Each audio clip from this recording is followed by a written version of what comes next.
Alright, hello. How's everyone doing? Sorry you weren't able to finish my stream, your power went out. Drunk driver drove right into a hole. Oh, god damn. Well, for one thing, I hope they're okay, but holy shit.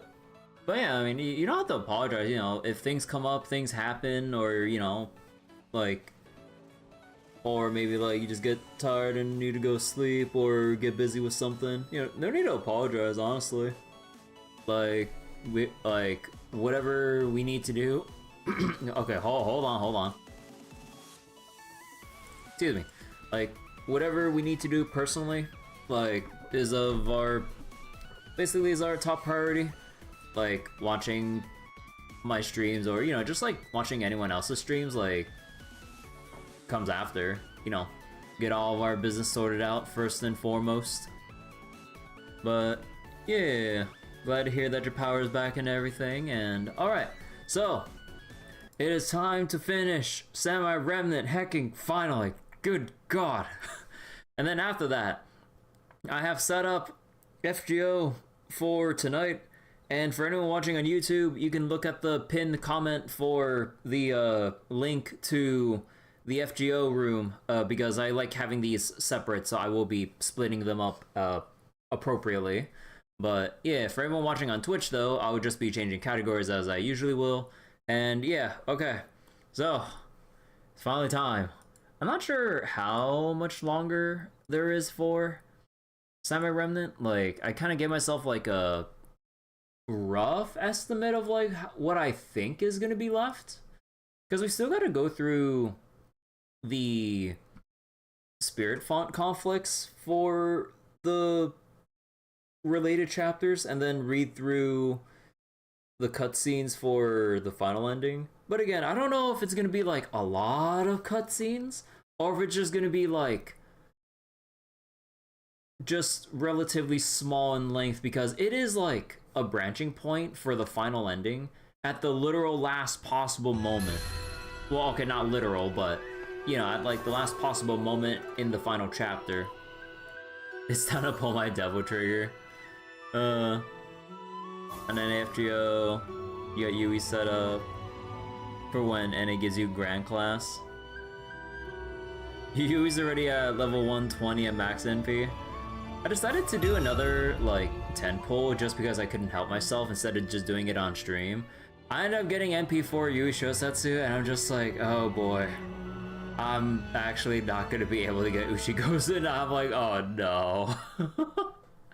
I'm like, oh no. Of all the times for me to keep hitting 4-star rate ups, why does it have to be now in FGO? Alright, so where the heck am I?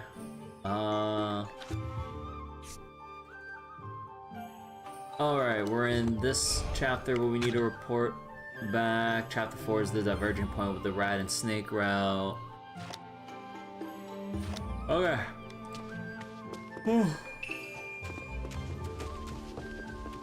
God, I'm hecking sleepy right now. But yeah, so earlier today basically visited like my brother and stuff and helped him out with some stuff. But yeah, on the way, or more like during the visit, I mean, he treated me to buy me a bag of coffee beans from a coffee shop, and I decided to try out this bag of like decaf Colombian beans and everything. It's actually like surprisingly good. Like I know, like initially, like when I didn't know pretty much anything about coffee, people always gave this weird stigma about like, or like decaf coffee always had this weird stigma to it, and after making my own cup of it, although granted this is like single, or like this is like some specialty decaf or whatever, you know, like specialty coffee but decaf instead of like the, let's say, the commodity stuff, or not commodity, I'm not sure, like the regular stuff you find at like convenience stores. But yeah, after having it, I'm like, wait, this tastes just as good. That, or maybe like the decaf processes have gotten better over the years and everything. So maybe I got lucky holding off on drinking decaf all my life up to this point. I don't know. So like, the one time you didn't want to get this 5-star was on the banner. You're glad you got UE. You just give me your Uchiha MP2. Same for Alco and NA. And at the very least, when it comes to duplicate 5-star servants in FGO, for the most part, depending, usually all you really need is MP2. Whether it's mainly just for farming purposes, which is kind of like the only reason you would want them MP2 or higher, like for functional purposes, I mean. Because that's usually enough of a sweet spot multiplier to then, like, clear out waves. なんだ、土見門とは縁の紐か。しかし、なんだか様子がおかしいな。気をつけろよ、より。い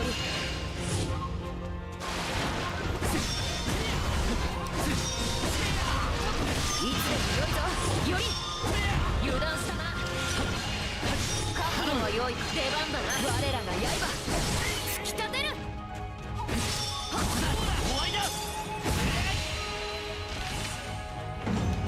Yeah, when I was having my cup earlier, like, what was it? It still felt just as like tasty as like the other kinds of light roast that I've gotten, which was really nice to see. Like, it was just as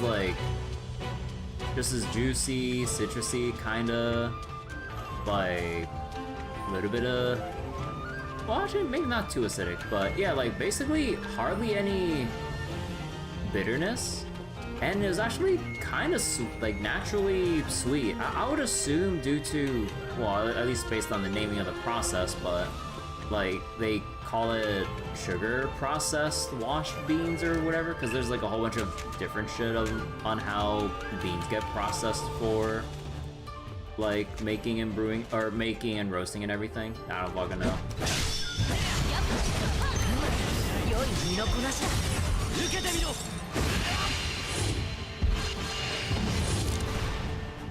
Hello, Yehuda Solomon. Hello, hello. Hope I'm enjoying it. I'm on the final run of the game. We are going for the final ending. Last session, we finished the Bylong and Crimson Demon DLC, and after finishing it, we tried to run down the final playthrough until like 1 in the morning. And then after seeing how much I had left, I'm like, no, I don't have the energy or time to blitz it to the final part, because I don't know how long the final ending will actually take. It could be short, it could be really long. So I was like, you know what? I'm not gonna risk that 50-50. So here we are now, and then immediately after, which I pinned the comment on in YouTube chat, I will be booting up FGO to immediately go read the Fate Grand Order Summer Remnant collab. So... Wait... Okay.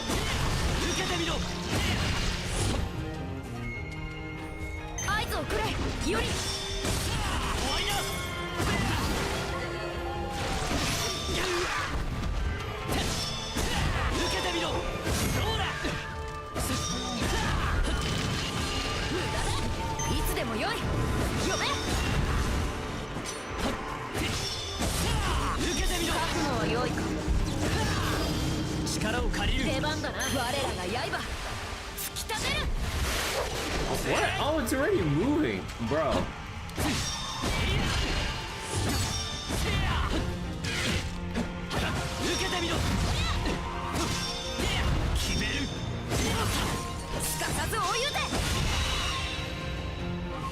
You never finished New Game Plus ending, but you did the 2 normal endings? Ah. So like, Final True ending isn't long since I got most of the stuff covered. Oh yeah, the only thing that really takes long is just doing the Spirit Font conflicts on the way. Although at this point, we can just like bum rush it to the main objectives for the most part. The only big hindrance is before you get the ability to split up with Saber. I really wish they, on New Game Plus, allow you to split up before they mechanically teach you about splitting up. It would make New Game Plus runs a bit faster to kind of breeze through. I risked enough 50-50s in Star Rail. Yeah, like my 50/50s in Hoyo games like has been all over the place and it's been complete dog water. So it's just yeah, no, I never win I never win my 50/50s anymore. So wait, Colombian beans, mostly high quality. Same for Brazilian ones. Depends on how you grind and prepare them and stuff. Oh yeah, I mean honestly, like the different regions and stuff, like it mainly just depends on your own personal preference. Like that's kind of like the beauty of getting into like specialty coffee stuff. But yeah, after trying like Colombian beans, Ethiopian beans, I think Tanzanian, I think it was. I never had any beans from like any coffee beans from Kenya, if I remember correctly, because there's some Kenyan beans, if I remember correctly. But I'm not sure which other ones I remember trying, but yeah, I think between all of them so far, I think just Colombian coffee beans are just my absolute favorite. It's hard to explain, but yeah, I just really like how Colombian beans taste, pretty much.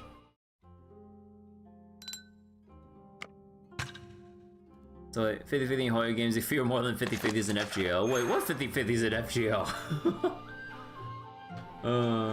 But yeah, like Hoyo 50/50s, like I swear to God, like I still hold to my tinfoil hat theory, mostly for personal amusement, not actually serious, that like your account is seeded so that like it generates a long list of every 50/50 you will win or lose, and you just have to run it down. Like, there is no getting around it. If they generate the fact that you win 10 50/50s in a row, so be it. If they generate you from like your next 20 50/50s onwards that you lose it, that's how they set up your account. That's my tinfoil hat theory, and god damn it, like they make me lose pretty much every 50/50 or nearly every other. Like holy crap.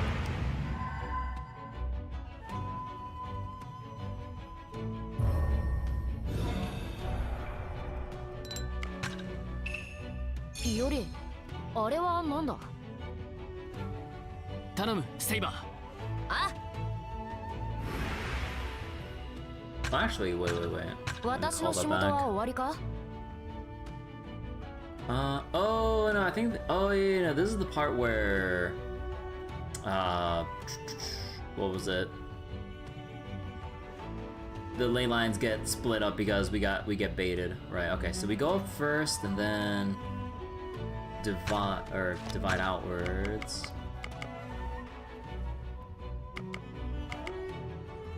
And yeah, there's no point in using Spirit Devourer right here because we're just gonna have the ley line shift. セイバー、いけるか? 任せておけ、より. Wait, I should no. Wait, why do I keep doing that? I like. 戻ってき. Okay, no, go out first, 頼む、 and then セイ split バー。 up. あ?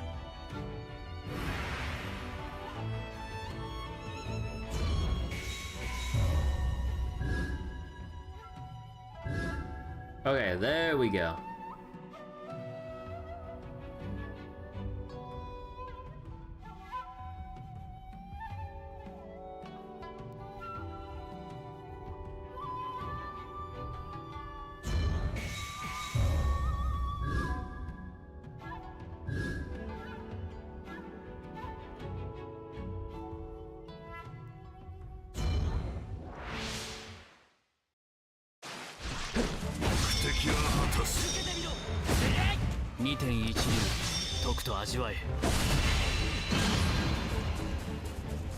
So, oh.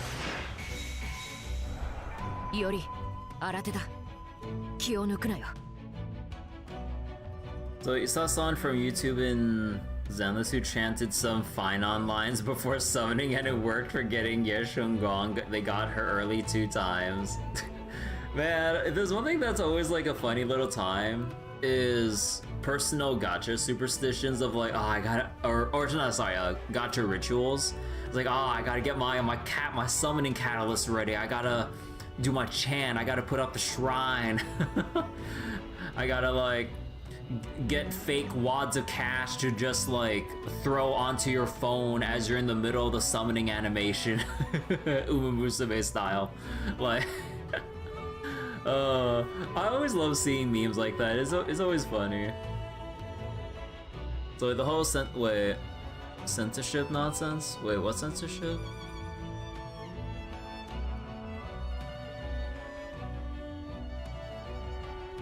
Oh, are you talking about Brown Dust 2? Oh yeah, I remember there was that whole thing. You pull out the spot they appear in the story, or for their significance, clearly boost the rate. Your summoning ritual is like a drink of the best drink that you have on hand. Water it is.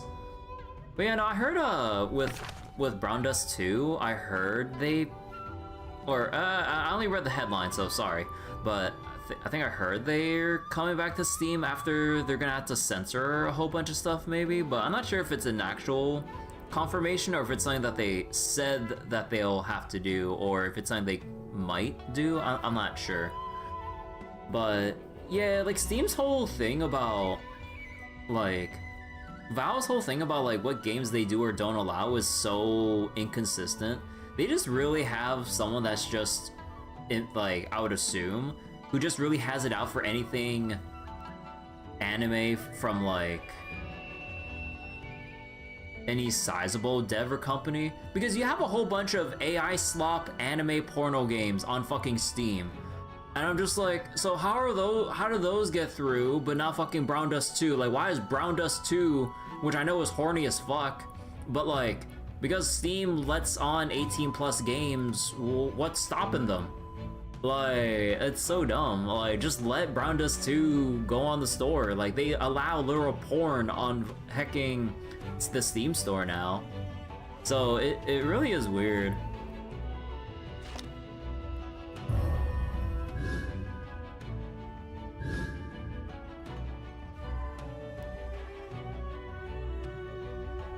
Alright, let's see. So then Saber will go down there.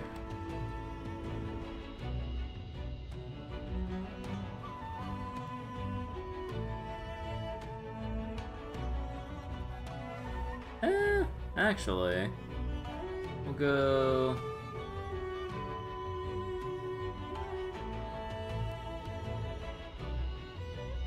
We'll go this way.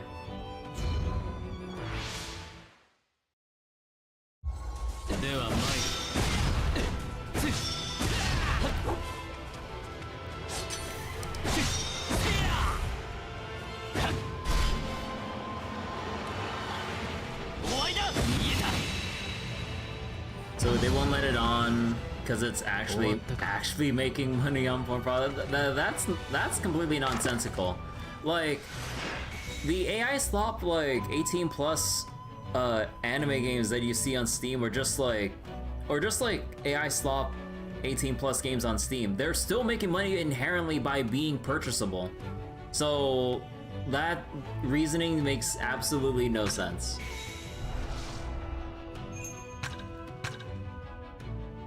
Oh, right, I saw Darting Dragon. You know, this goes back to my complaint at like the very first playthrough.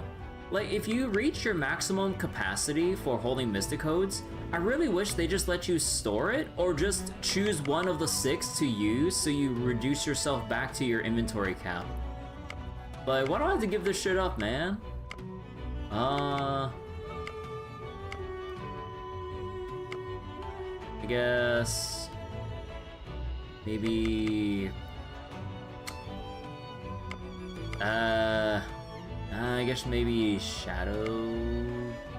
No, maybe Spirit Devourer? Yeah, Spirit Devourer is only mainly there for trying to maximize like your field advantage during your opening turns. Not really relevant after.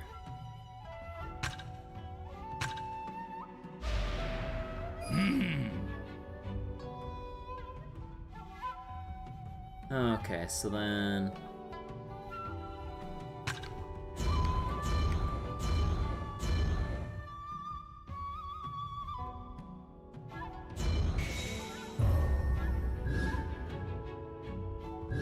Ah, they're screwing with me. Ah, I see.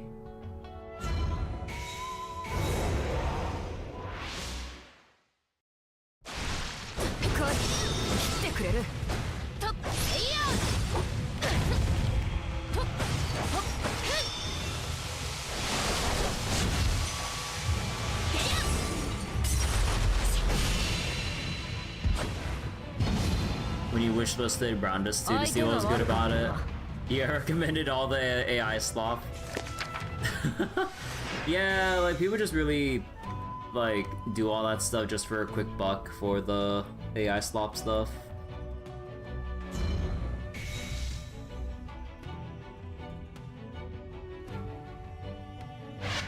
Like, it's so cheap for them to just generate shit.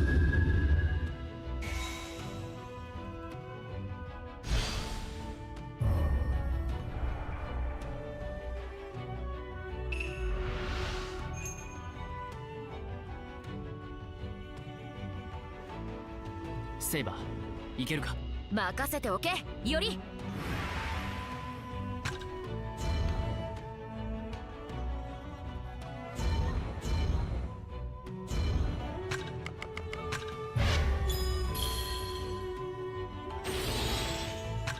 そうじゃ。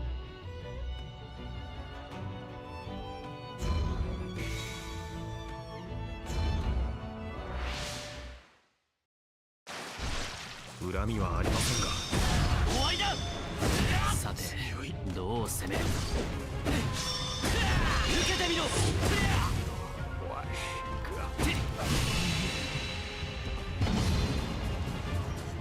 2点の道。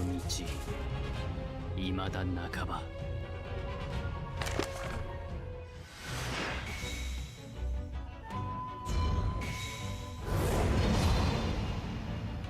よし、敵は撤退したようだ。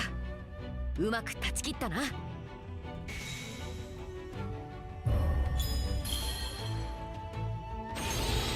敵のまじないだ。気をつけろ。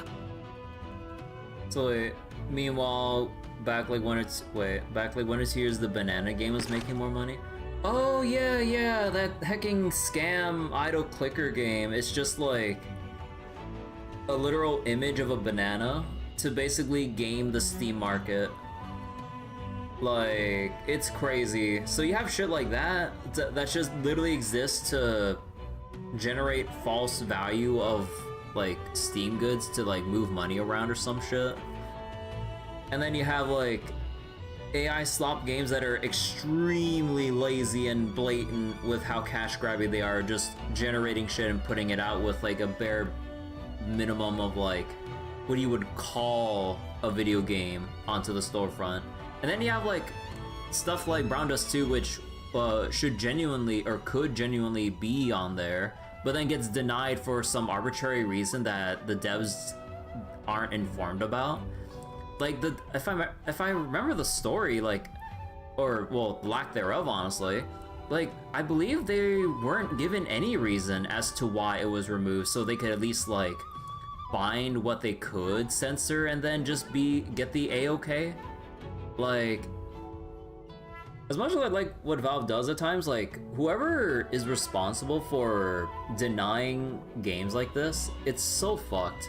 Like, so many, like, anime visual novels, like, get barred from releasing on Steam, which end up, like, crippling certain, like, certain developers, depending on, like, how much they need that exposure from the Steam storefront. Or then you have,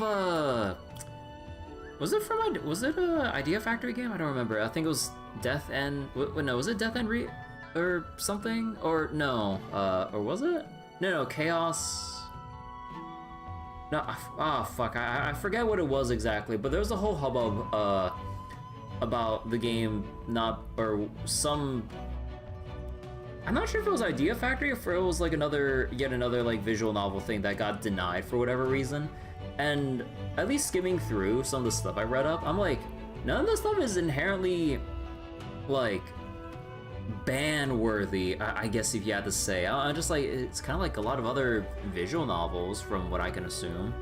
I don't know, like, Steam's long history about denying games for whatever fucking reason is really dumb, especially when it comes to like, because like you have like all the other games that are just fine that you would think might have to be reviewed for putting on Steam storefront, but then you have like, for some reason, a lot of anime-specific games in particular, and when you kind of look at a lot of the big news for games, anticipated games that get denied, a lot of them are anime games. And it's just like, okay, there is definitely a very obvious pattern going on here. Who the fuck is doing this?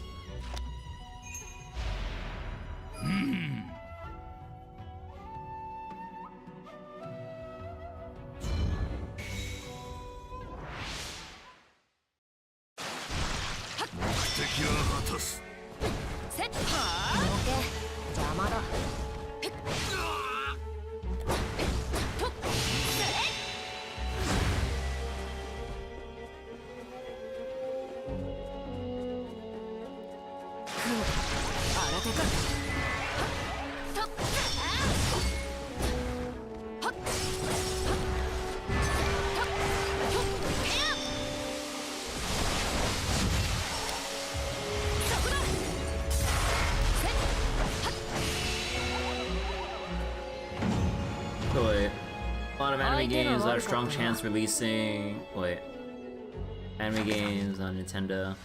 Yeah, like there's a lot of stuff that like there's a lot of games that like for some reason get like denied from being put on Steam, and yet like they get put on like Nintendo eShop just fine.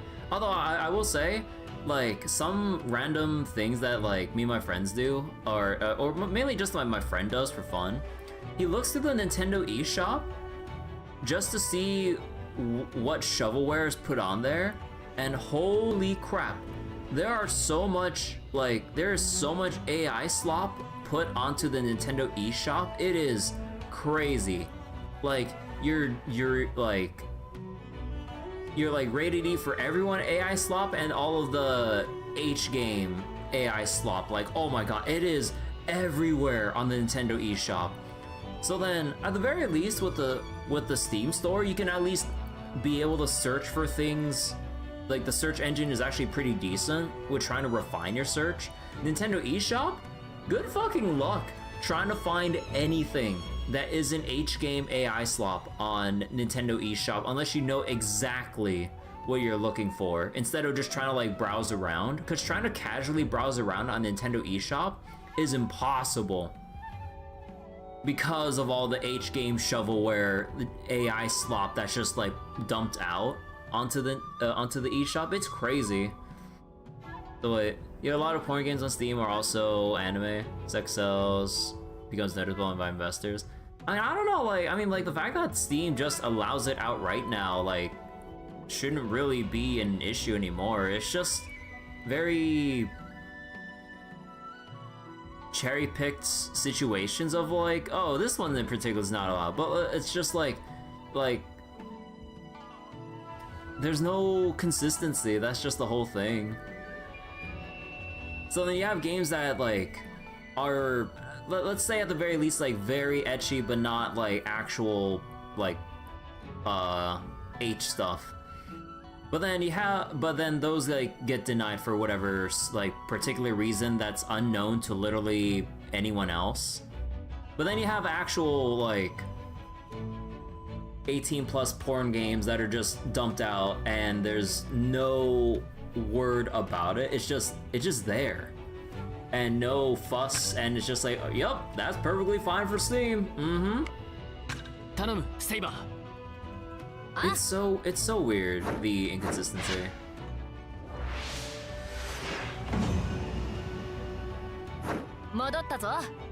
The content of some of those games too. Yeah, I don't know really. 見事な立ち回りじゃな。敵の入れる隙間もないぞ。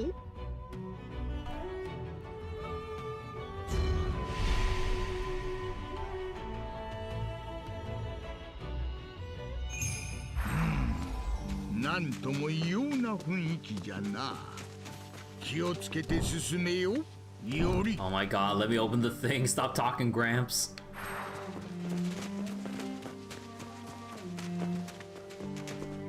So wait, on Nintendo eShop we found 4 different AI Pokemon clone games, yet Power World gets targeted. Wait, really?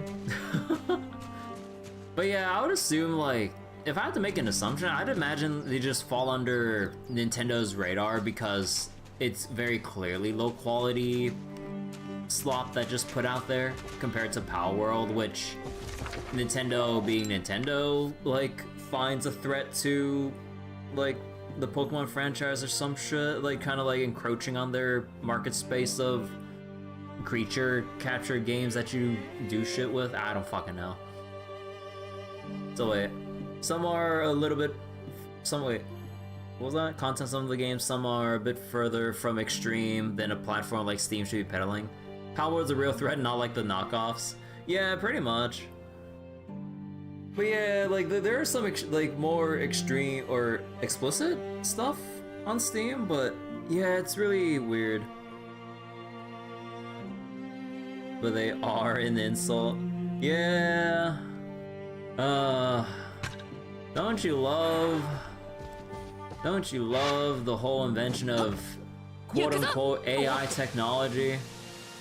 I really wish the kind of AI that like we have in today's world, I wish it was actually just like how the movies represented that shit. Like, get me out of this fucking dystopia of like IRL AI shit. Like, holy shit. It's so bad. So depressing. I'd rather deal with Skynet now. I'm just kidding.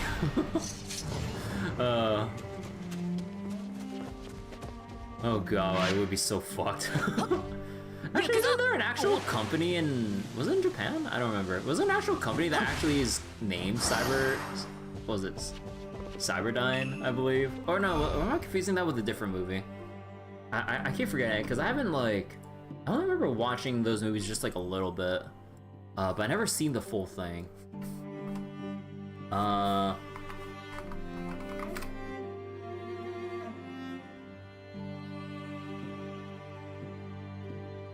Robotics company. So, an IRL robotics company, but also the fictional creator of Skynet from Terminator. Yeah, okay, there I guess I was remembering it right. So it's probably better because the clones don't pose a threat. The pride Pokemon has on like Power World. Better Skynet than M. Alright, okay. 残らず切るとしよう。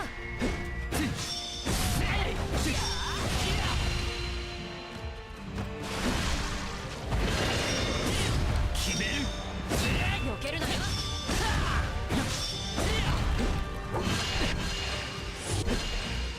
Come on. 良い身のこなしだ。だいぶ手間取らされたのう。この先は楽に進めるといいんじゃが。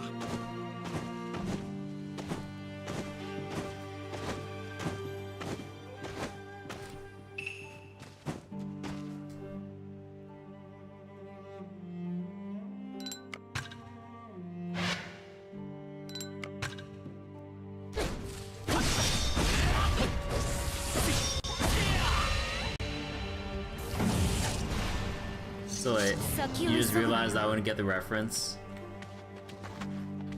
Wait, wait, how do you pronounce that? Is it just AM or AM or... I don't know. Main antagonist of the book, I have no mouth, I must scream. Oh. There's also a... Oh, was it a point-and-click game as well on PC? Oh, yeah, no, you literally said game in the thing. Sorry, I kind of overlooked that. I've always, like, I've always, like...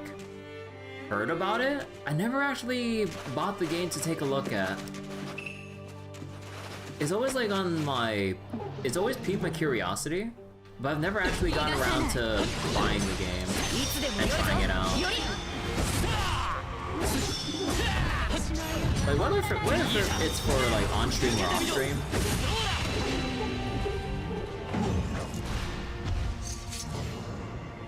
So here's to the amazing collab, Power World Fate Stay Night. Wait, Power World Fate Stay Night? Wait, hold up. So wait, Fate Strange Fake hype the series currently? I mean, it is currently airing right now, finally, after all these years. Well, I say all these years, but I mean, yeah. But yeah, I'll be watching rewatching episode 1 and then watching episode 2 once I'm done, or probably.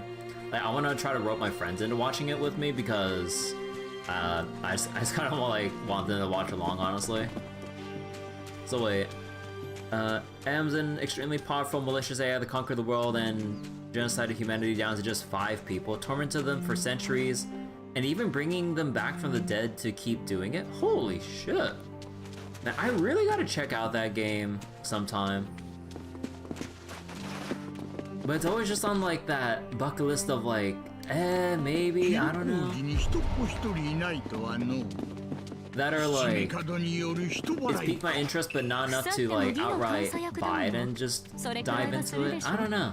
神秘とは陰秘であり、人目につけるべきじゃない。陰陽道であっても、そこは変わらないはずよ。So M hates its mechanical life, full of pain, can't die, too many redundant systems, so its only recourse is harming its creators. Oh. Huh.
No, god damn it.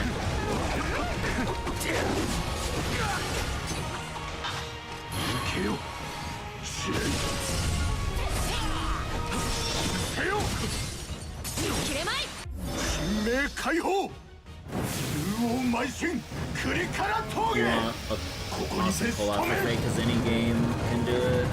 I was wondering for other games to have a Fate collab, but Fate doesn't really collab in any of its actual, like, or at least as far as I know, like, they don't really collab with, like, other properties outside of the Nasuverse related stuff. You expected Automod? Oh, wait, Automod? Oh, you're trying to, like, put in a quote. Let me see. Let me just allow the thing.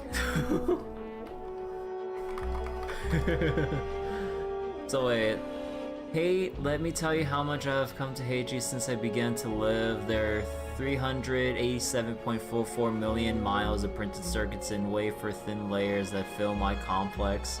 If the word hate was engraved on each nano-angstrom of those hundreds of millions of miles, it would not equal 1/1 billionth of the hate I feel for humans that at this micro instant for you.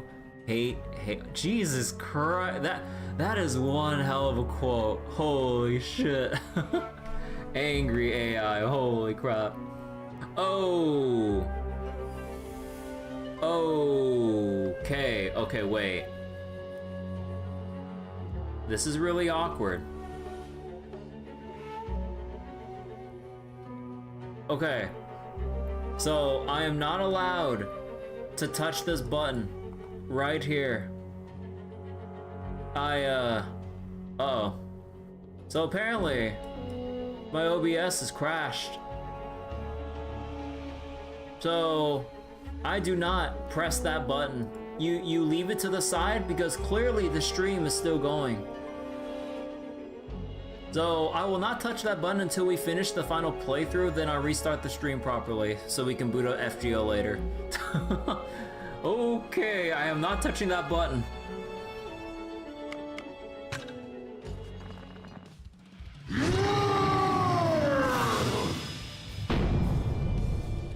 Rip stream. Not yet. It's not over until I 投 press げ the 切りに button. してあげましょ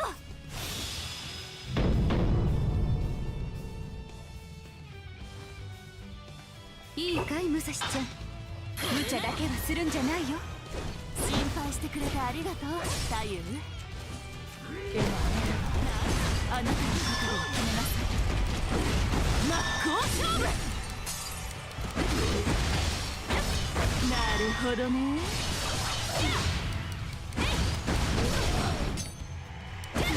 南無天満大自在天神、仁王首から小天将。行くぞ剣豪バット、イシャナ大天将。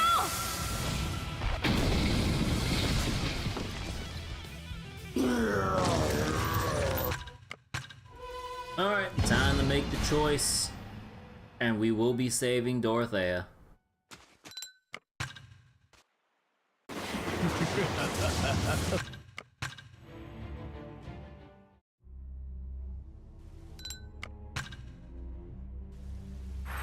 Alright, let me just go make the diverging point save here for the heck of it. はい。俺は I will pursue assassin.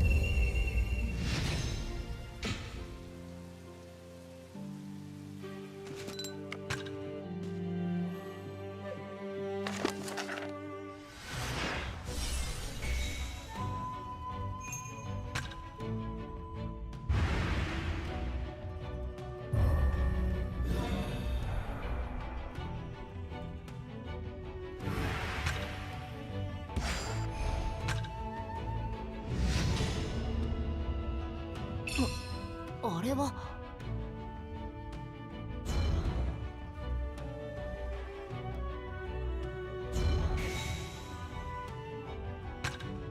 セイバーいけるか。任せておけより。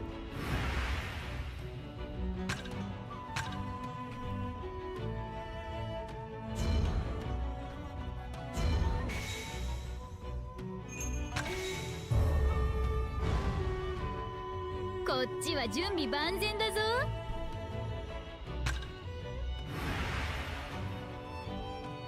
ふふふ、力を貸してやろう。うん、よろしく頼む。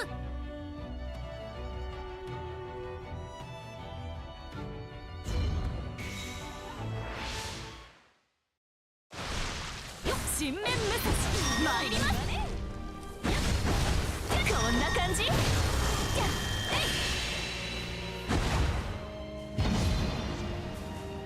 この程度朝飯前というやつです。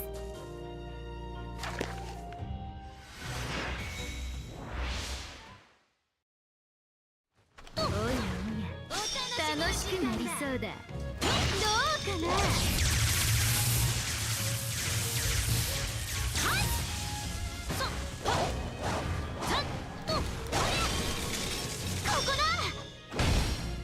Just box them on the head.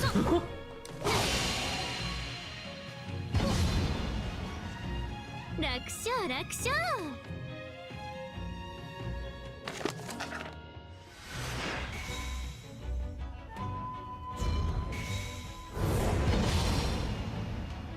見よ魔力を。敵か。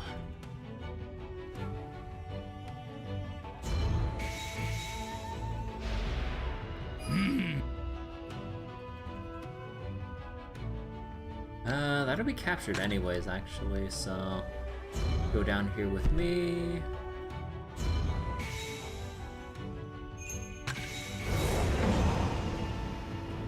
Oh.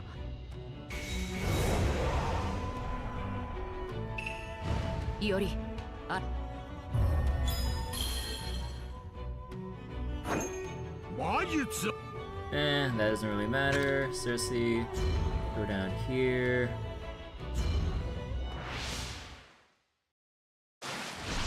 もののけに情けは無用か。いつでもよい。呼べ。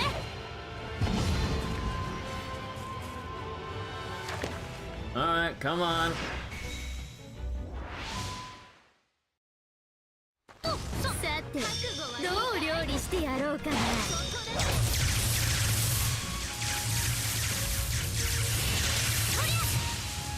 I love how the audio breaks when trying to register so many successive hits with the electrocution move.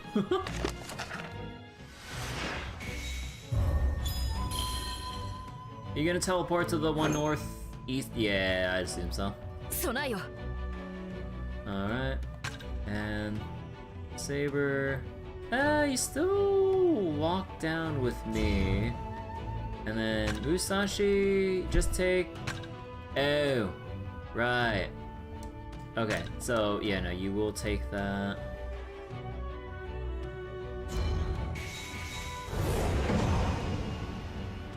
Mew!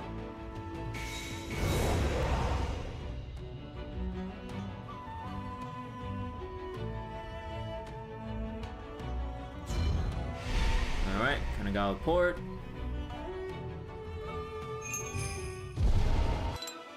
Then we have to fight our. Oh, no, not Arjuna yet.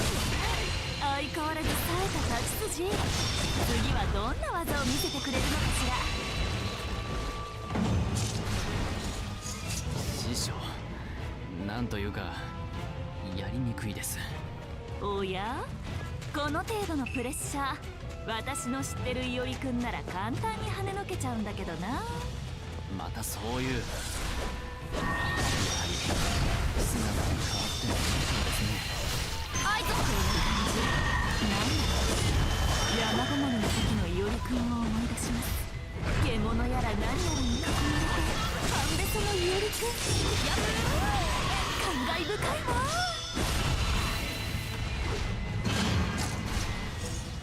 そちらの俺もよく似た修行をしてきたようですね。どこの私も私であるように。味わうといい。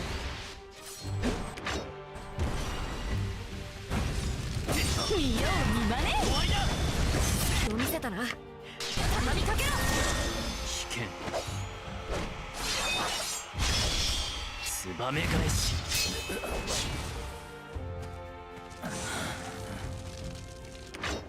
燃え盛るホムラのごとく。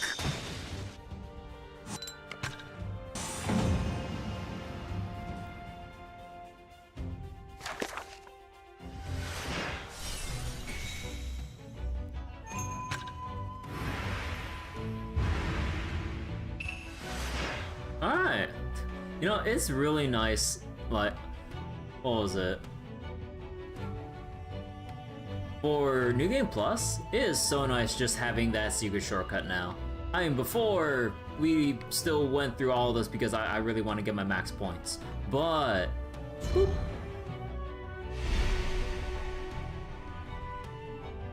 Good old backdoor strats. It's just like in my MOBAs.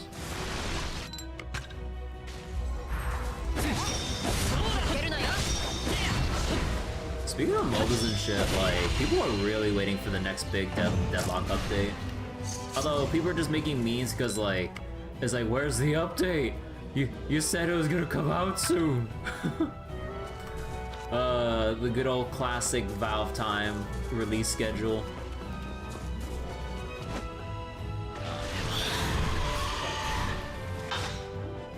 Oh yeah, we have Cersei accompanying us, right? 出番だ。ジャドクの馬か。いけるか、ユビ。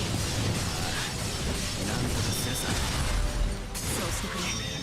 結果よく触れずに進むと良いぞ。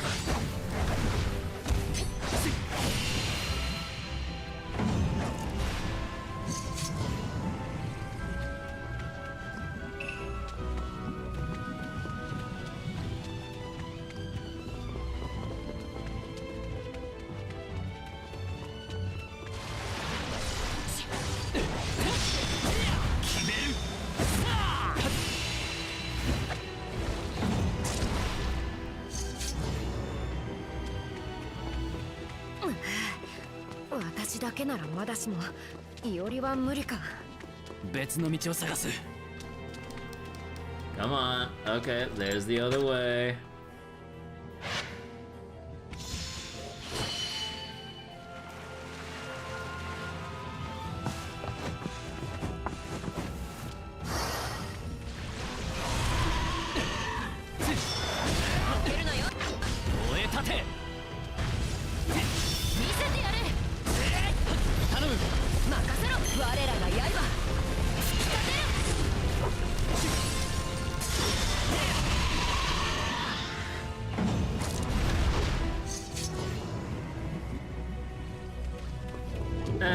run through it.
奴を守る鱗を剥がす他になし。今だ。頼む。はいはい。シスター。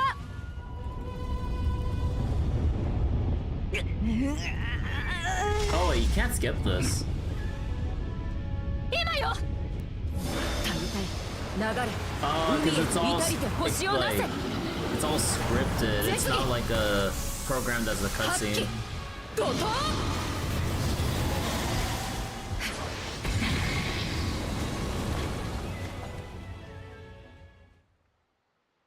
よくぞ。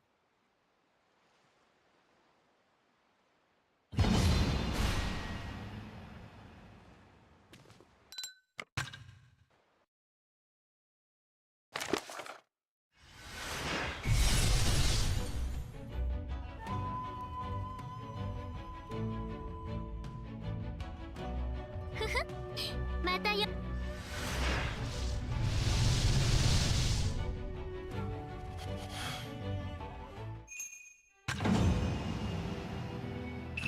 理解した。 Alright, so off to Kaneji.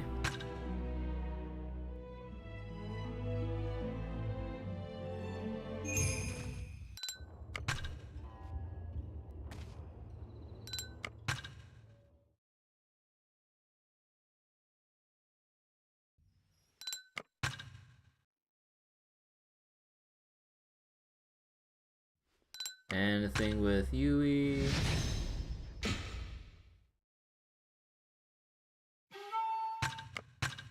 Seen all this. I really wish they took into account if you get two different endings, they just plop you like right back at chapter 4 at the very least. Or at least like select which ending path you want to go to, and then we'll ferry you to the final chapter because you know you're already at the final playthrough. Just end it. Cause like they already let us go back and skip chapter 1 on your first New Game Plus. Kind of wish they went they thought a bit ahead, or they thought a bit further on that.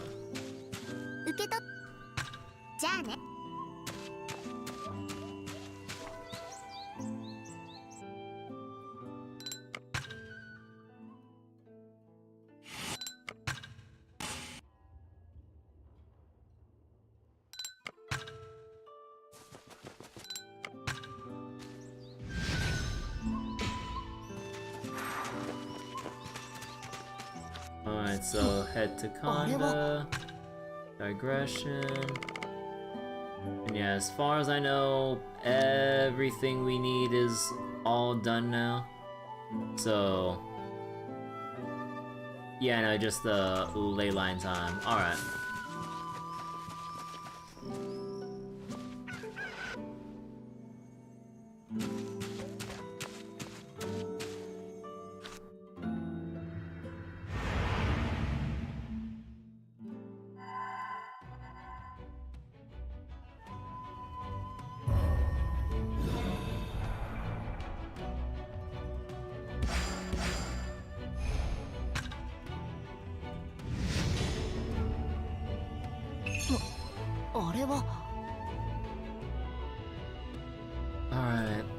So we need to go to Kanda, but I also need to capture all that stuff on the side.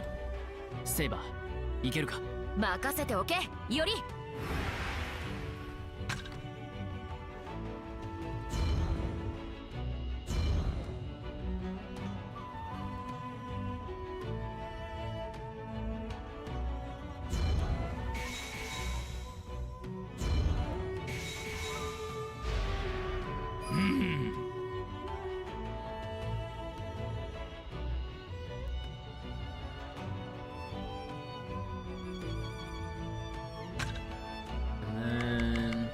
Spirit Devourer. そうじゃ。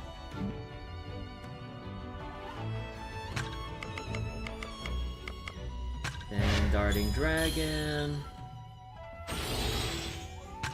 ほう。 And immediately sees Ueno.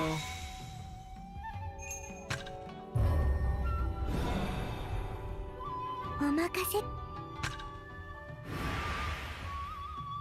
私。私も。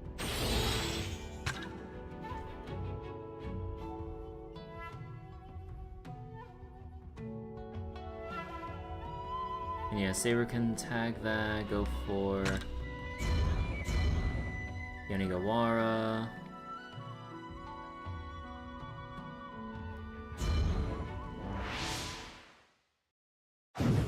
And need to reset my HP. どうする。押し切る。終わりだ。決める。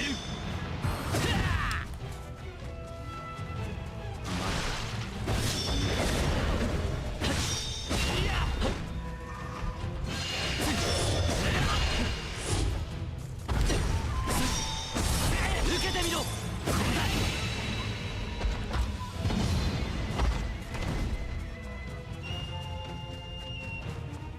2点の道、未だ半ば。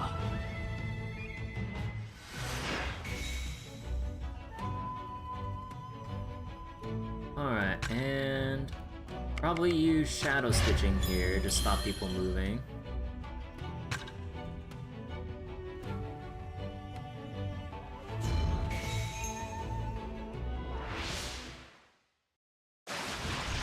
Oh, Kai. ならば切ろう。 One shot. より新た。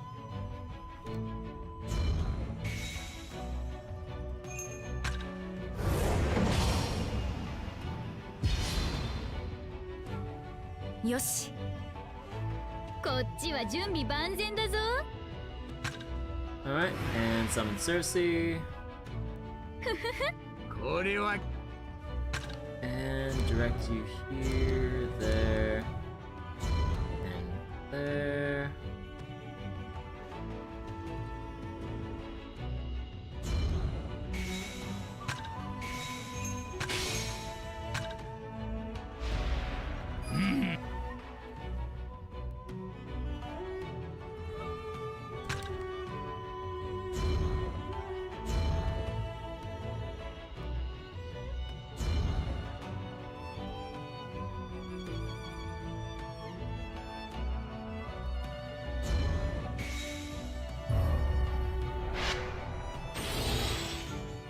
Holy crap, right?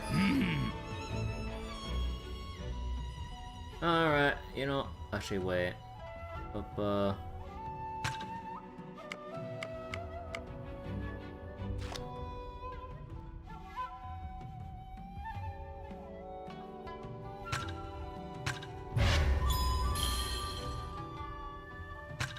This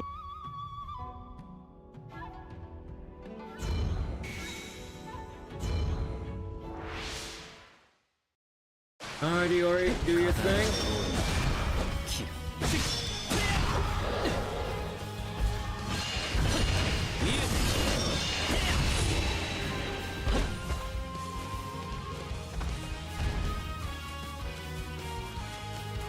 まだ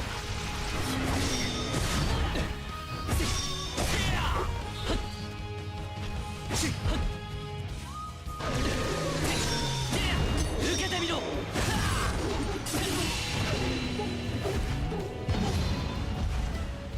終わったか。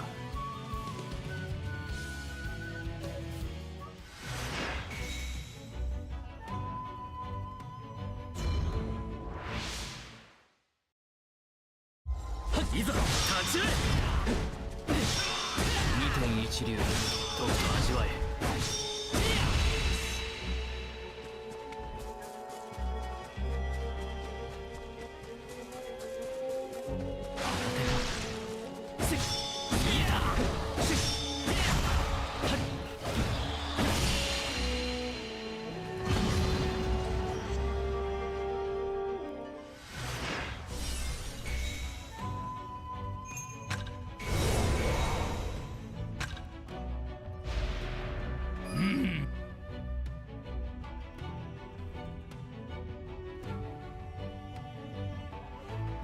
Let's see, get that.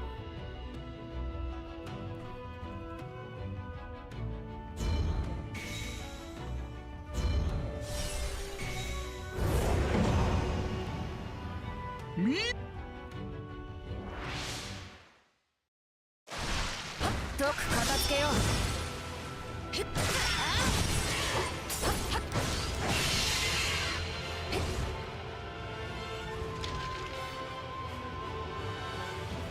ふむ、あれか。しっかり。それ。やっ。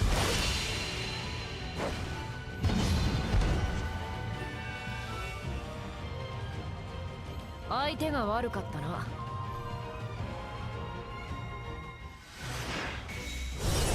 我らが地。頼む、セイバー。あ。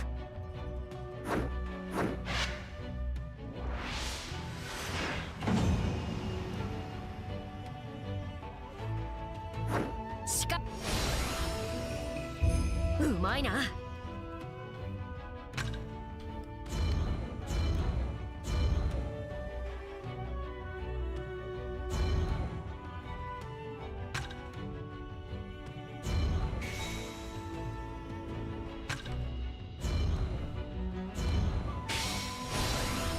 I might as well since we're here. 見事。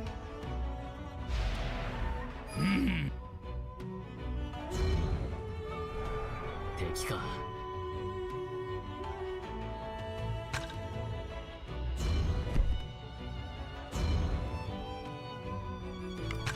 私の。Alright, rejoin. Alright.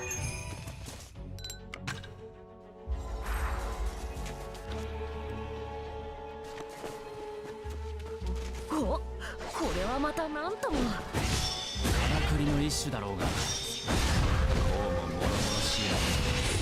初めて見るな。こちらはやる気のようだ。よし、切ろう。結界が。ゆいめ、逃げも隠れもしないのだな。望むところだ。気づいているか。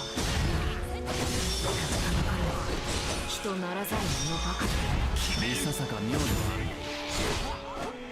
英月の器を手にした。自分の守りに人でござる。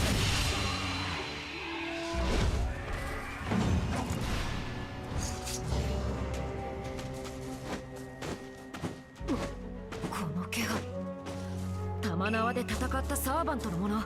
無用な争いは避けたいところだ。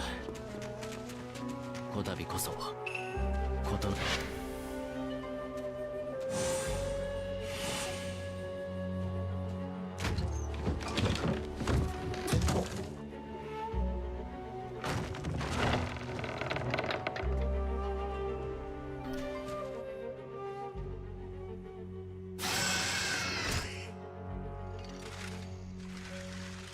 おお、またこやつらか。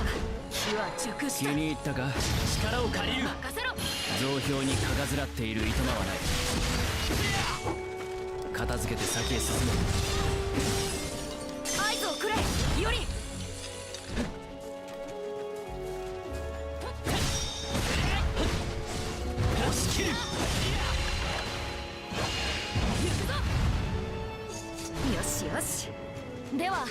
サーバントの気配をたどる。 Alright, we 東堂 shooting の英 again. 霊か味わうといいして俺には覚えのないがだ随分と躊躇なく使命を渡すまさか赤字でも構わぬ武士があるのか隙を見せたな。畳みかけろ。危険ツバメ返し Wait, no, are you serious? 放つ。 But come on! Why? 燃え盛る炎のごとく Shell gauge is a fucking mistake with this game. 見えたいつでも良いぞ。より Like, design some proper fucking bosses that that don't just refresh for free and reset the pace for the fight just because. Unwarranted.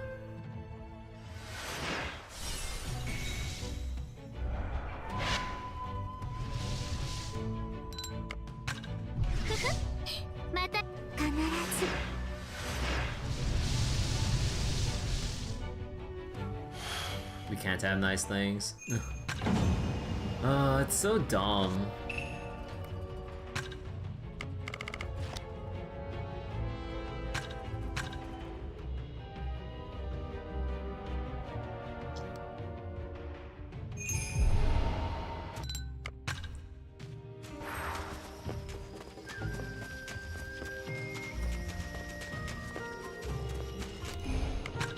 Alright, let me just make a safety save right here in case I fuck up something. '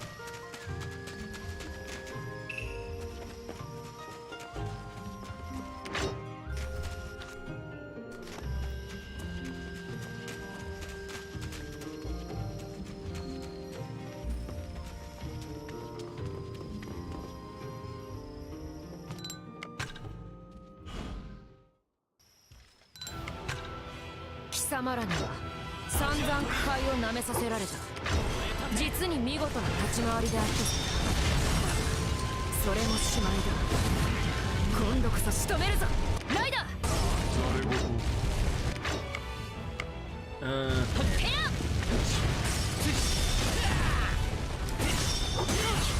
すかさず追い抜け。Oh shit, wait, wrong button. Whatever. 空の方だ危険ツバメ返しマスターとして不足なし。確かに私は貴殿にそう言った。されど今の貴殿に我が願いは砕けぬ。私に勝ちたくば持てる全てでこうするがよい。私も総身の力で貴殿に挑もう。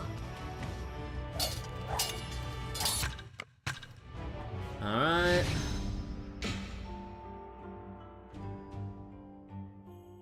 Hello, Ushigozen.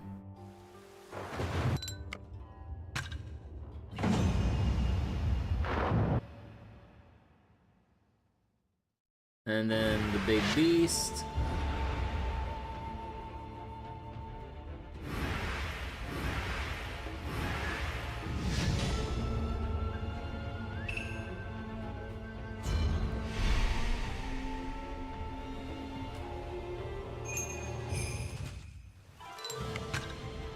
さて小節ちゃんの話によればここ吉原で抑えるべきは全部で4カ所。それじゃひとまず近場から当てるとしましょう。ごきげんよう、さようなら。早速だけどお引き取り願いましょうか。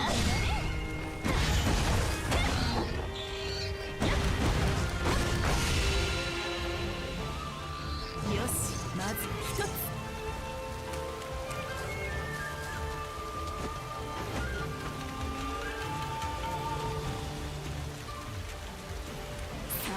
ガンガン攻めるわよ。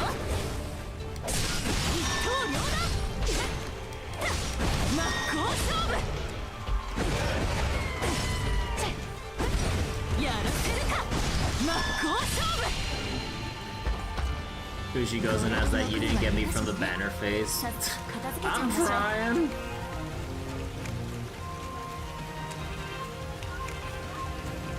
残らずなぎ払いましょう。そこ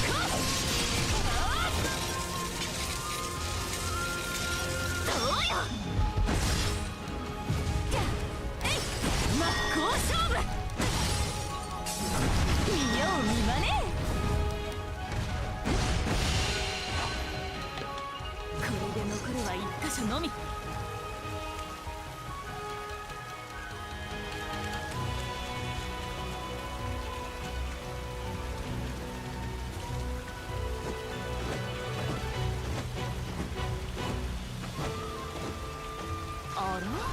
ここは一人だけ。正直ちょっと拍子抜け。まあこんなにたくさんいたんじゃない。では残さず余さず新面武蔵が切り捨てる。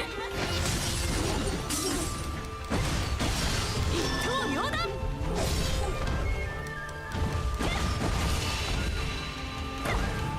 これにて一件落着。太夫のところへ戻りましょう。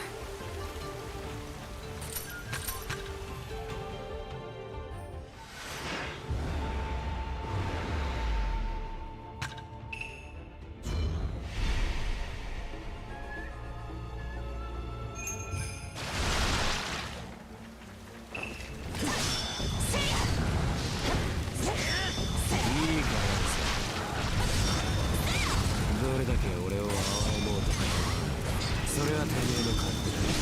だが二度と俺に世話を焼くんじゃねえ。試合など俺には届くん。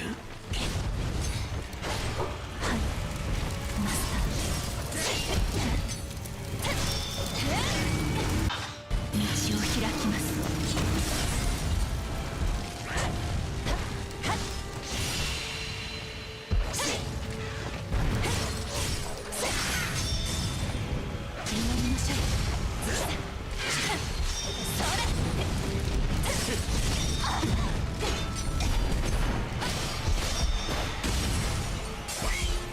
終わりにしましょう。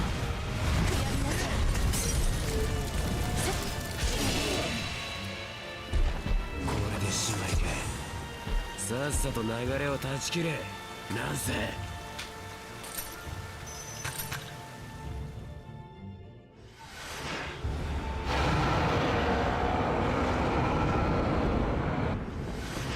Alright, so Jean struck by lightning, and back in Asakusa.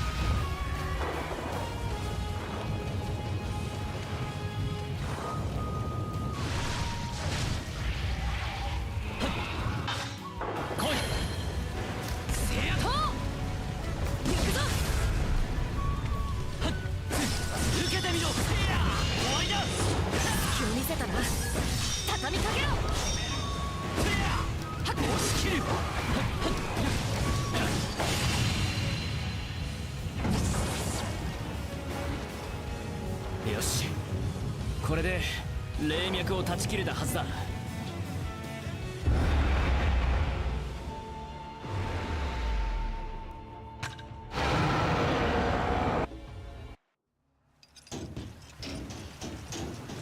Alright, and now Ushi goes in herself.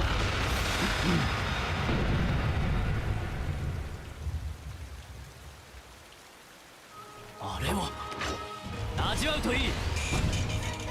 来たなライダー。再三言ったがこたびこそ仕留めきる。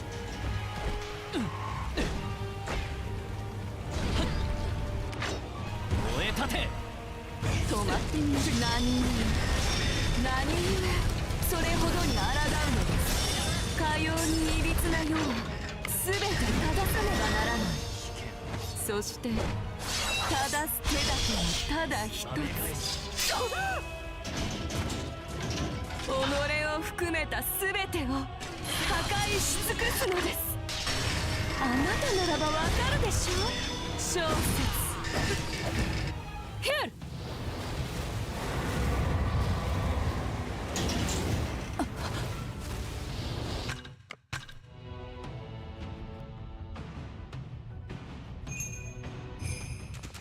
Oh no, she turned into a spider. Took inspiration from Doc Ock from Spider-Man. この程度の力で紳士の歩みを阻もうとああなんとかと払いたい見えている限りだ知ってるかよし追い込んだ分かった絶技起動我が前に立ちはだかる全て地に伏せよ渾身発揮怒涛む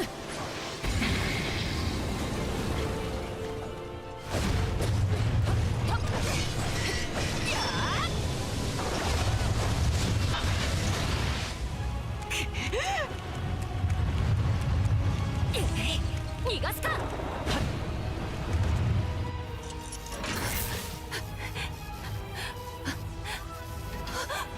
今だセイバー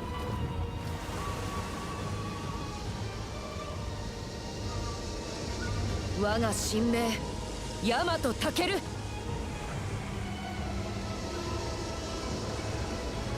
嘆きに疲れ破壊をもたらす者よその改ま一刀にて沈め立てまつる雨土わだつみ嵐ホムロ天地自然の主力をここに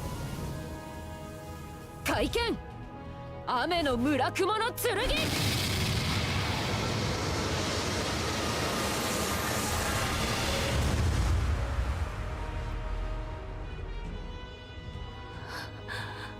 れが神の握り玉 Next thing you see, fight Sekiro himself. Not with this game's combat system, hell no. That'd be complete ass, like holy shit.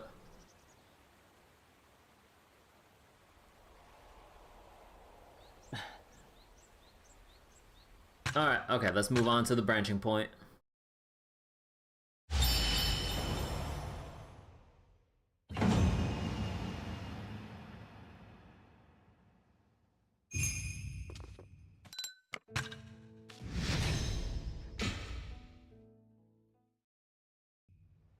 You forgot Yoshinaka only hopes against Ushi on the other route? Yeah, he only comes in on the other route when we actually help him. Because he's busy at Kaneji trying to fight Tsuji Mikado and all that.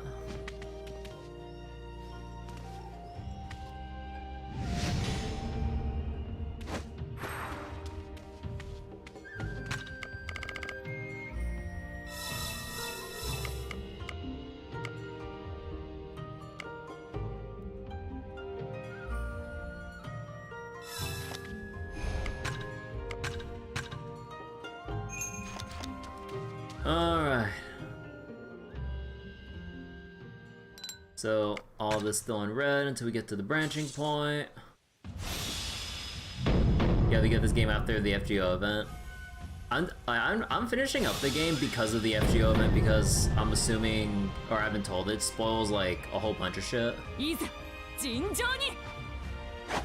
勝負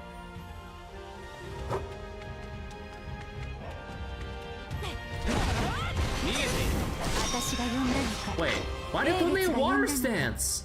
はたまた武蔵ちゃんが単にやってきただけなのかともあれ妙な巡り合わせがなけりゃこの勝負はなかったなんて考えもしたけどさ Why did you put me in water? Are you fucking serious? No! Oh my god, dude. That split second that it took to get me to switch stances let Musashi reset her fucking shell gauge. Like, holy shit.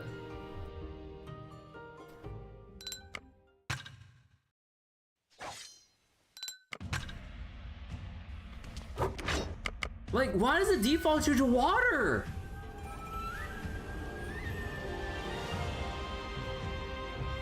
燃えたて燃え盛る炎のごとく。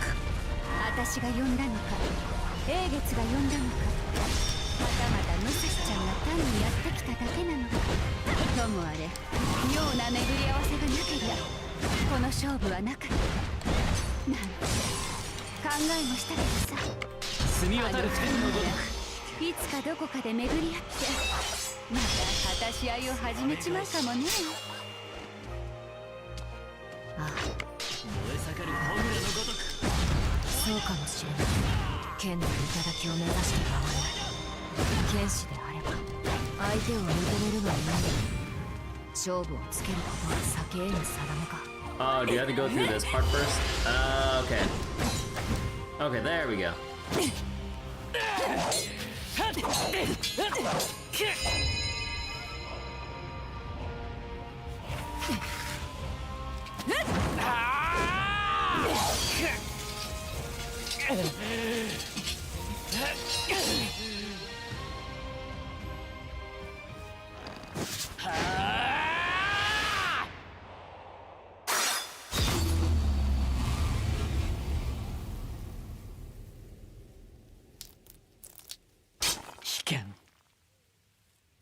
ツバメ返し。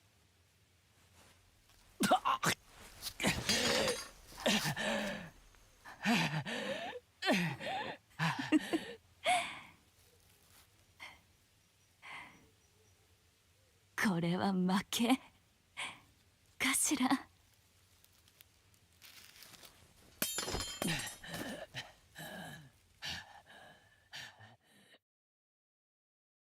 But yeah, why does the game default you onto water stance there? That's so random. Alright, so everything's still the same as it is. Let's keep skipping forward. Alright. ようやくだ。ようやくここに英月の儀が終わる。ああ、さて、英月の器、これをいかにして壊したものか。切ろう。うん、切ろう。いや、待て待て待て。本当にすっぱりやってしまっていいものだろうか。 It's time 我がフォームであれば一戦で両断できようが、この器、アサシンやライダーの魂が入っているとなると、果たしてただ立つのみで良いものか。なんだ、珍しく弱気か。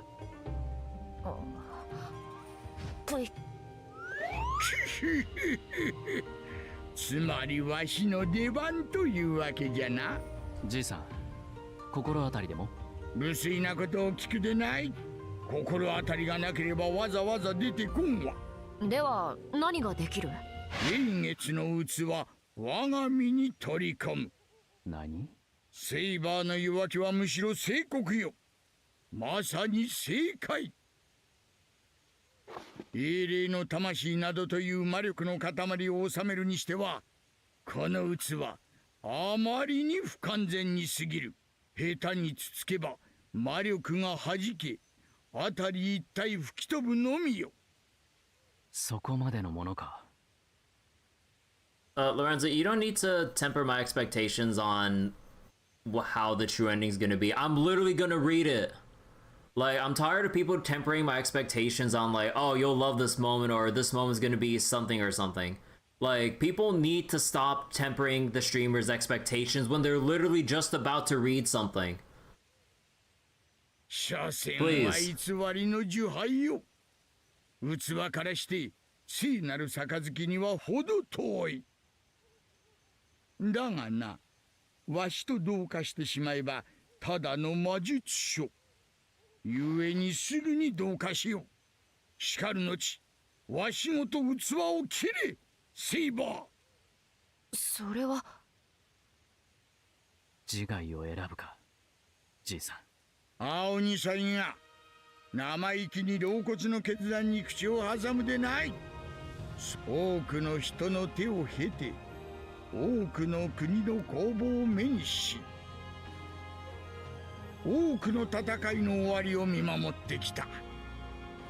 その旅の果てがお前たちであったことはわしにとって妨害の幸福であった。なかなか退屈しなかったからな。形あるものはいつか壊れる。ならばそのいつかはわしが選ぶとも。より紅玉の牢屋、優しい牢屋だな君は。ならばせめて苦しまぬよう旅立たせるまで。頼むぞセイバー。では伊織、英月の器を。ああ。 How hard can it be? Or just pick it up and destroy it? Yeah, Iori. Back onto the path of peace. 英月の儀は終わる。二度とかようなものが行われることはない。江戸の平穏は守られる。茅は無事でいられる。婿の民も脅かされることはないだろう。人として正しき道だ。まさに選ぶべき結末だろう。本当に伊織、俺は英月を。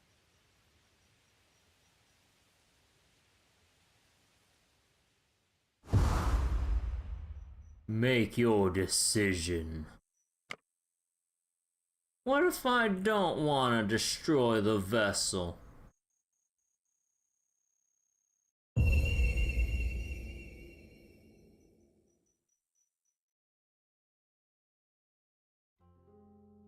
Wait, oh.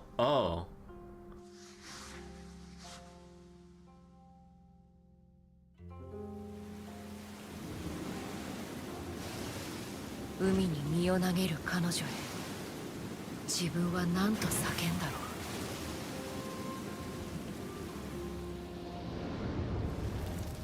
ああ、妻よ。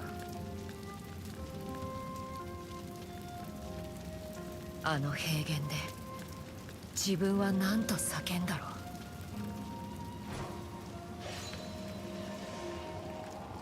炎の中で真剣を抜いて何と叫んだろう。私は何を叫び、何を呪い、何を願ったのだろうか。The thing would looks way more even than usual. That's because it's not the Holy Grail. They based it off the Holy Grail, but in some really fucked up way.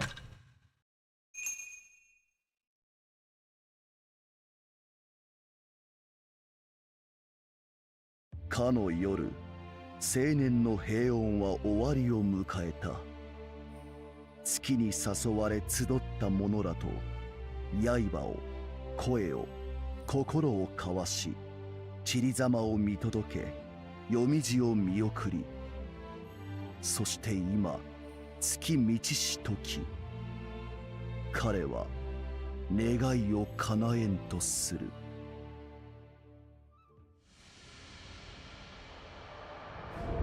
Entreat the darkness.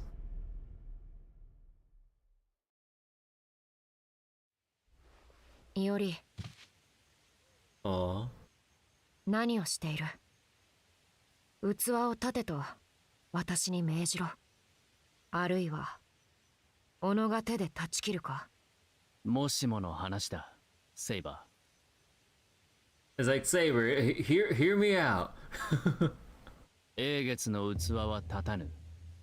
そう俺が口にしたならばどうする？伊織、ああ、この後に及んで妙なことを言う。随分なわがままだ。そうだな。あくまでもしもだ。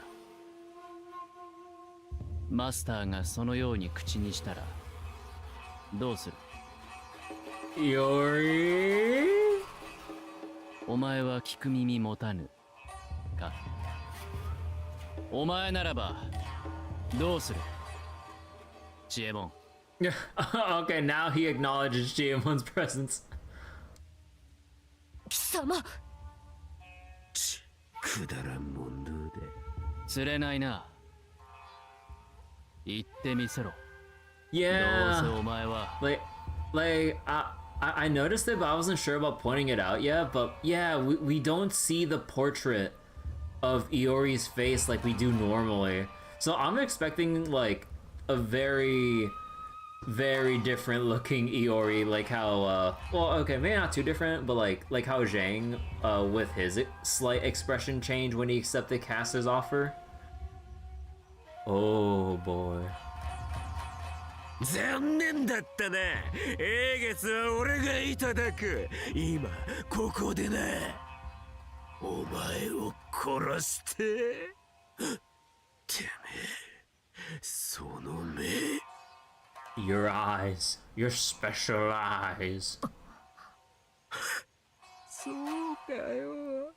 ようやく現世の皮を脱ぎやがったか。 Shut up, Bakugo. Like for a little bit, I was wondering like what Chiemon's or who Chiemon's reminded me of during the first playthrough. But then once he started like doing his like crazy laughter and screaming, I'm like, wait, I know that scream and laughter. That's fucking Bakugo. ずいぶんだ。ああ、ずいぶんだ。てめえのそれは。ずいぶんなもんだ。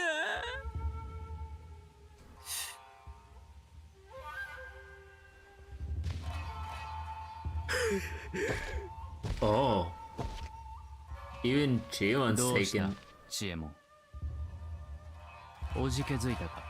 Even Chiemon's backing off. 誰が。では試合と行こう。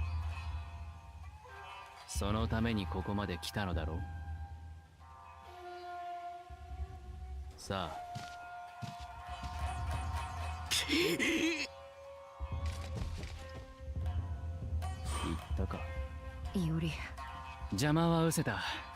最後の仕上げにかかるとしよう。 Oh, now his portrait's back, but looking normal like usual. なんだその顔は。ああ、あの問いかけか。あんなものはただの冗談。ジョークの類だ。It's just a prank. It's just a joke, just a joke. So Chiemon was so pissed off about Iori pretending to be what he isn't, but the moment he stops pretending is too much for him. Yeah. イオリ。君は。 Man with the emotions of wet paper.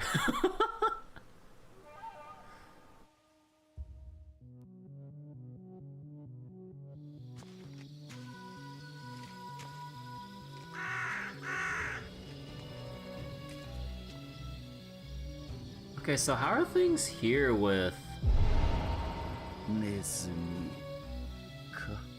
a rat?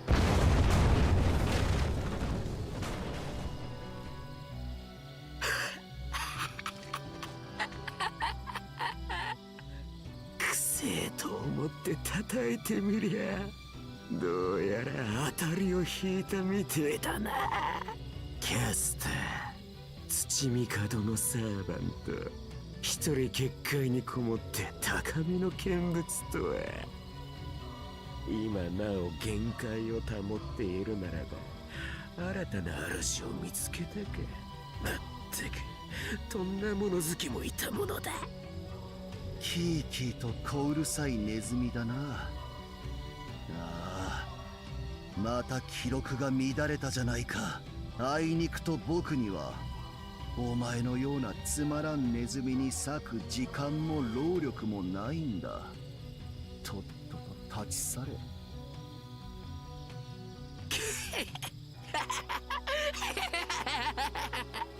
あいそうですかと立ち去るアホがどこにいる。俺と同じ匂いがするんだよ。ああ、安心する。下道らしい下道の匂いだ。Where's Jean right now? Could have caught up with Jaemon by now. Like, glad they re-explain this again. Like, she literally got struck by lightning by the divine beast, so she's out of commission. Like, it's not something you just shrug off. Like, she's in pure recovery mode right now. So just Jaemon by himself. Unless, like, she literally comes up now, then who knows. But, like, just given the time frame right now, I don't think she'll recover that quickly. ここで死ね。今すぐに死ね。俺の願いのために英霊七騎ことごとく死ね。願いか。お前がそれを口にするなど滑稽極まりないな。命の一つや二つ投げ打つ気概があるならばまだ救いようもあるが、お前剣気を前にひるんだろう。 Coward before the sword demon. やれやれ、島原の死者もさぞや嘆いていよう。貴様、俺の何を。お前の願いは復讐か破滅か、どちらにしてもくだらない。理解に苦しむ。お前こそ我が願いの礎となるがいい。僕は英月を手に入れ、この世の全てを記録する。てめえに英月は過ぎた代物で。口の減らない輩だな。あがくなよネズミ。面倒なのは嫌いなんだ。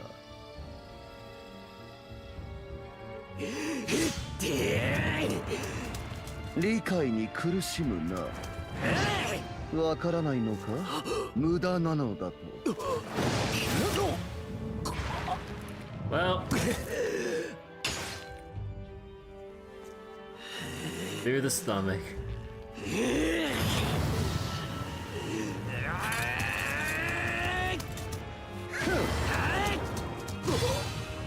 Oh.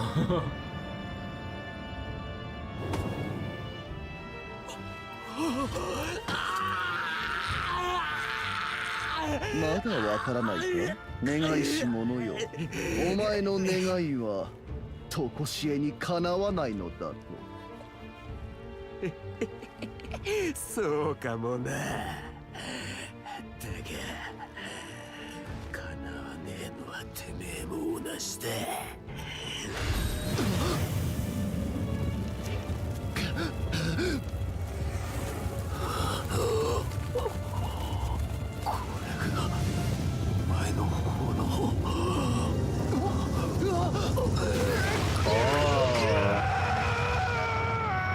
どこにこんな力を。くそ、僕は全ての歴史。Beautiful way to go out from a man with his hand cut.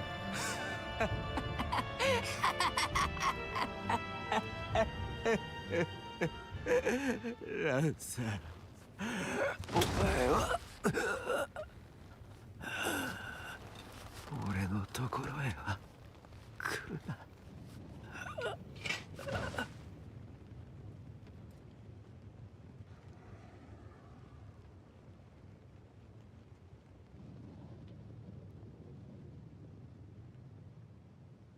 Oh, with the fire going out. Oh, okay, symbolism.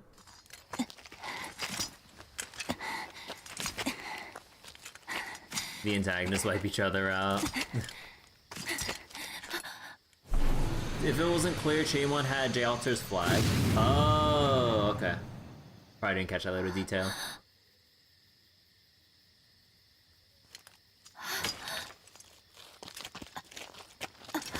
That's how he did that servant killing fire? Okay.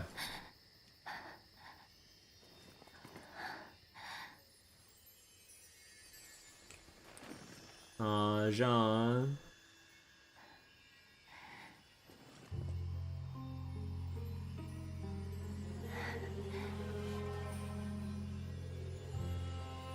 Master. きっとあなたにとってはこれで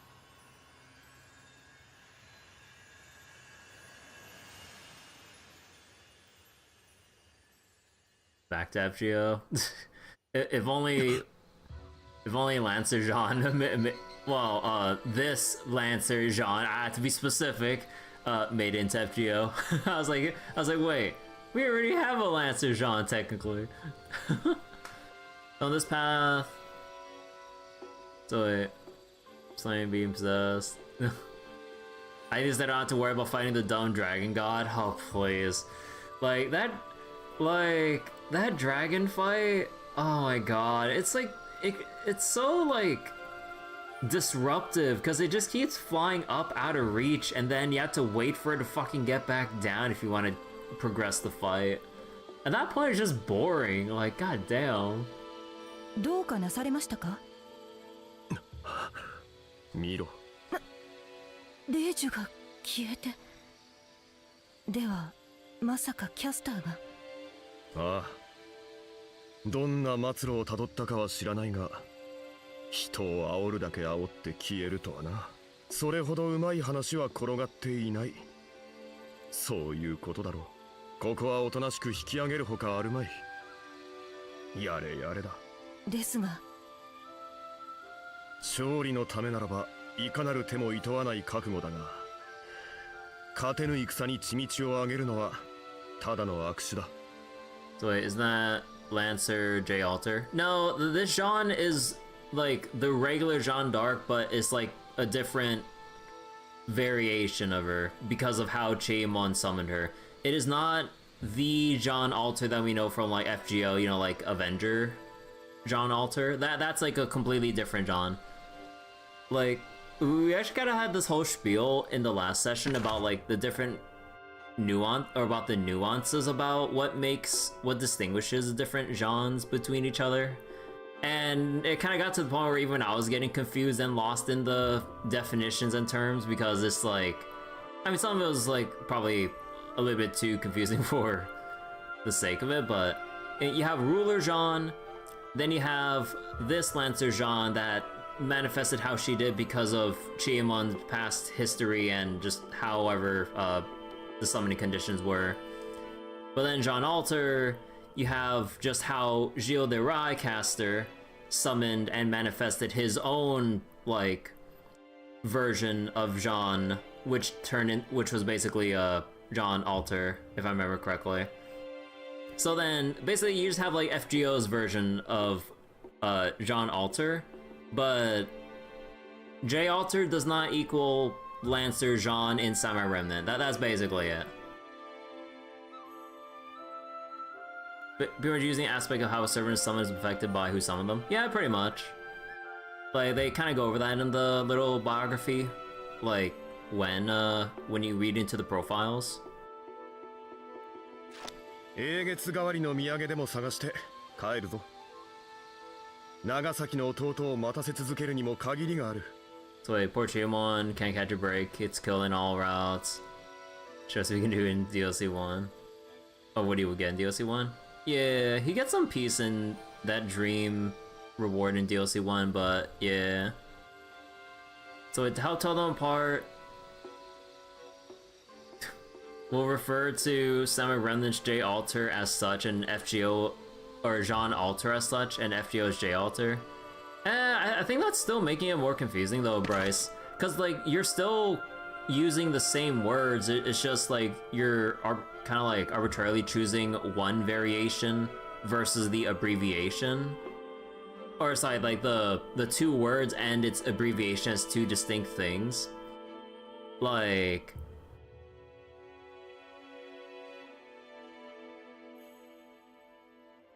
because like Samurai Remnant isn't Jeanne Alter, that's different entirely, right? Or did I miss the point again, somehow, in all the definitions that were thrown around? But yeah, like I thought it was already established that this is just regular Jean in Samurai Remnant. There's no point in putting on the altar title because it is not the altar that was established from like Fate Grand Order.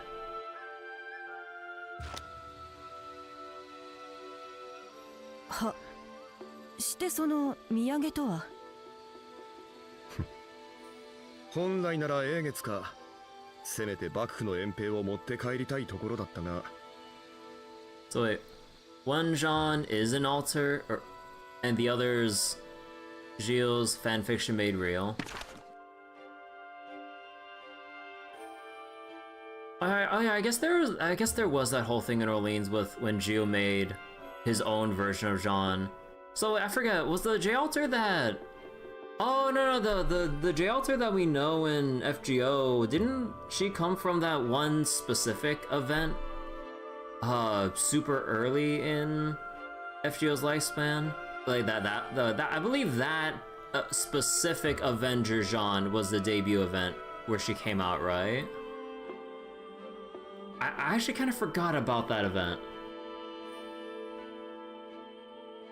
So now we're like getting into more messy shit about like the specifics of which Jean is Jean and Jean alters Jean alter whatever. Oh fuck me, dude. So honestly, FGO Jean and her alters don't really make sense. I mean, a lot of things in FGO just doesn't make sense, and the Gudos in Chaldea just go along with it. They're like, you know what, like this shit don't make sense, but whatever. We're just going through it. They're just rolling with it. 鉛に銅に商売の種、それから乱人たちの船、こんなところか。いずれもあちらではたやすく手に入らないものだろう。は、皆が喜びましょう。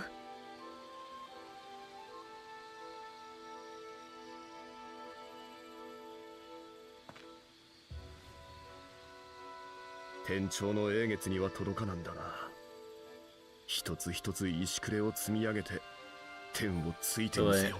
She went from being Gilles' fanfiction to being in the first Christmas event where Santa Altar pissed her off that J had tried really hard to become a servant. Then the intro event happened. Oh, was that the timeline?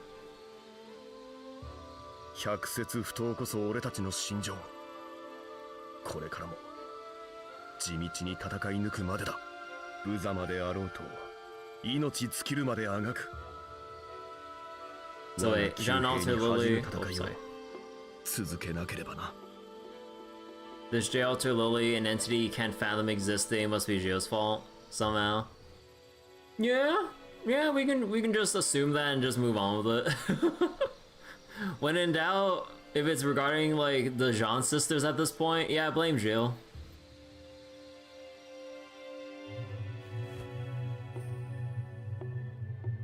俺より人思いに頼むぞ。ああ。 Alright. Iori. Ah,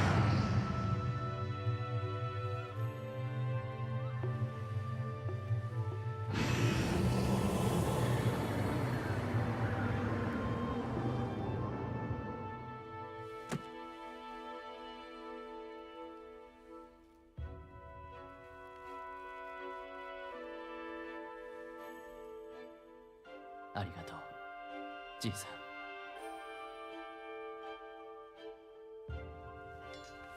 英月、無事に無力化できたな。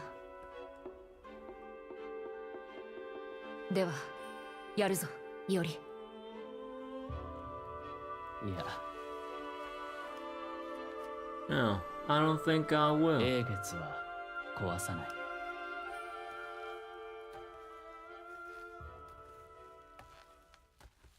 英月の義によって江戸の民が死ぬ。悪しきことは許されぬことだ。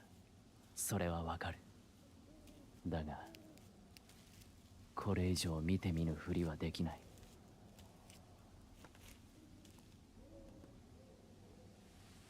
平穏の世にあって乾きに乾いた己がうちの剣をセイバー、俺は英月を災いとして永遠に残す。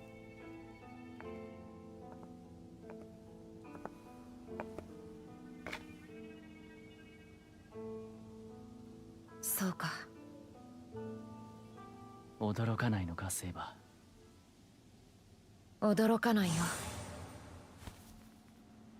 君はそうするしかないだろうと分かっていた。あああ、そうか。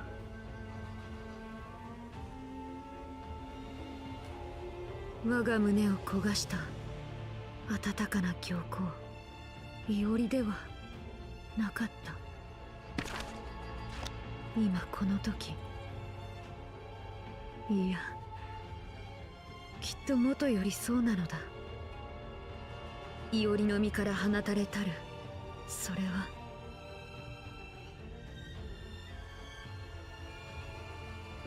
そのありよう、まさに闇に溶け犬、望月そのもの。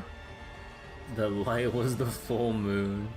ああ、いおり、貴殿が放つ月光があまりに真白く澄み渡っていたものだから、私は見誤ってしまった。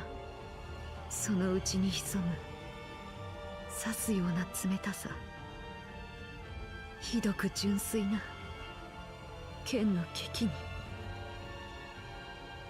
私は見誤り、気づかぬまま宮本、いおり、やはり初めから我らは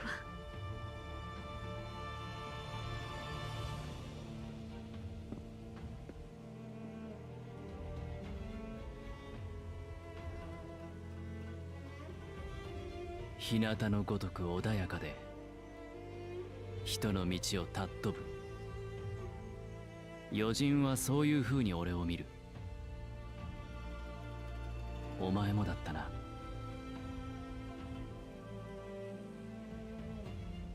もう一度言う。俺は違う。そうではないんだ。人として正しくあろうとは思う。情も心も人の世には有益なもの。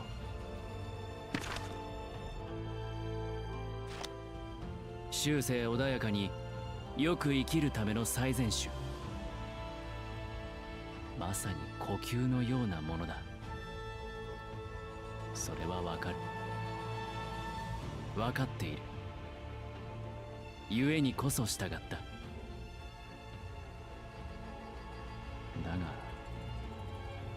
それが目的だったことは一度もない。夢に見たこともない。俺の目的は今も昔も変わらない。変えられない。欲とするものはただ一つ、剣の道を極めること。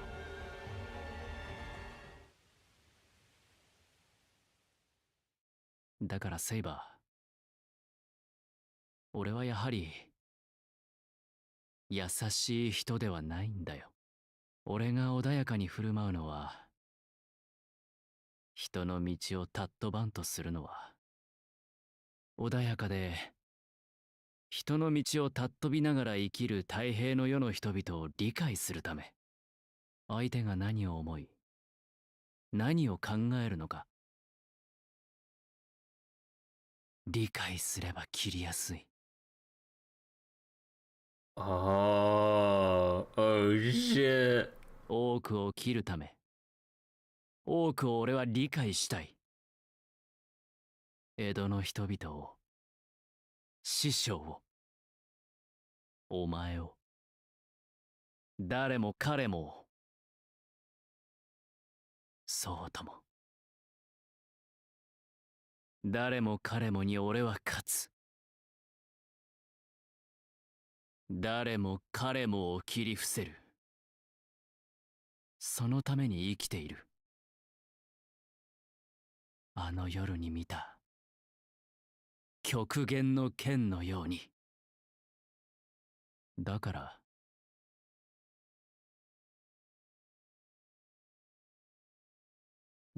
残す。英月は Oh.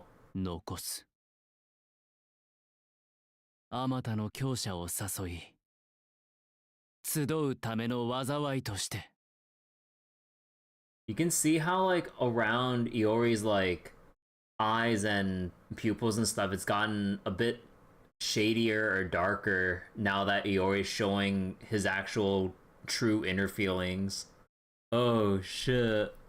Do I see why Iori's your favorite Fate protagonist? Yeah. You'll see more Sasaki Kojiro. No. Have him turn to be a grand assassin. 俺のために残す。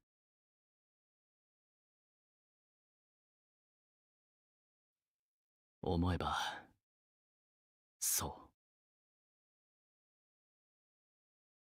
う。大蛇を断ち切るお前を目にした。かの日より、剣の神がごときありように見とれた。かの日より、俺は、お前とし合うことを、何より願っていたのかもしれない。ああ。俺は、なんと、セイバー。Oh. より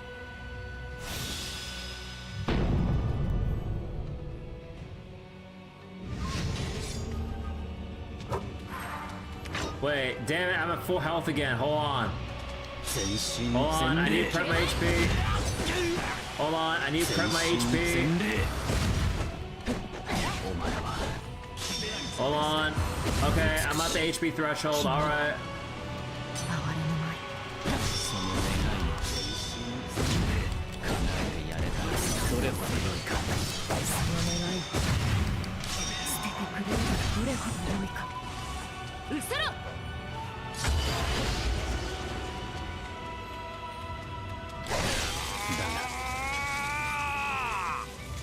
我らの願い、未来永遠、交わるまい。お前に師匠に出会ってしまった。私は私のなすべきを捨てられない。私が奪ったあまたの命の誓い、善をなす。乱世なき江戸の世であるのに、俺は剣の頂へ至る道を再び望んだのだ。故に善をなす者として。 So wait, let me look back at what they were saying, like, during the fight, because I was paying attention and trying to do the fight instead of reading what they were saying.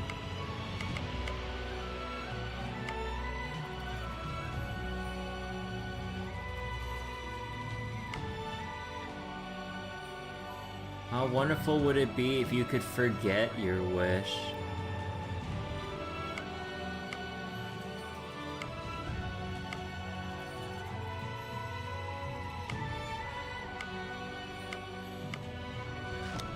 すなわち、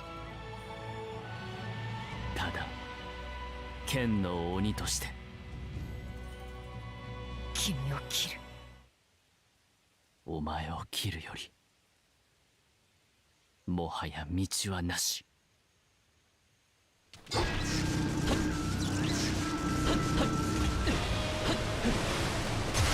Holy shit! The turn rate on that! What the fuck? 見せてやれ。聞くものか。見せてやれ。行くぞ。手前。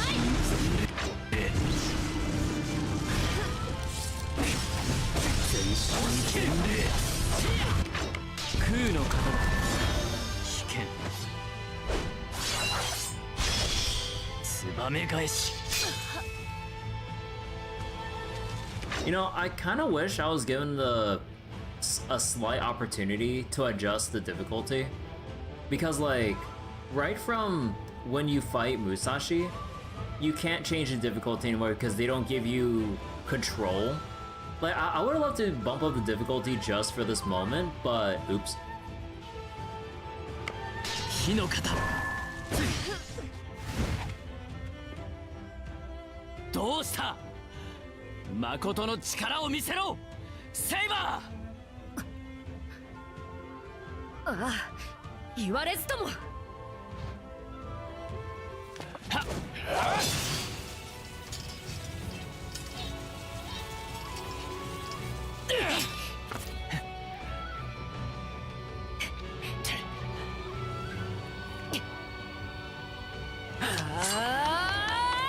来るか発揮怒涛。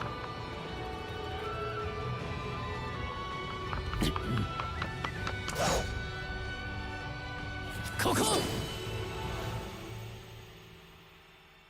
なぜ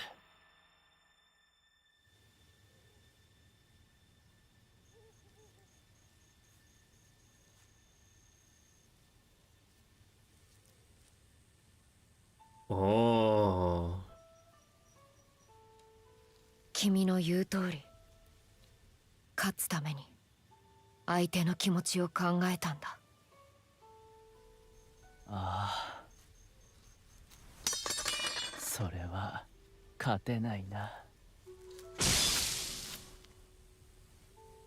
Oh shit.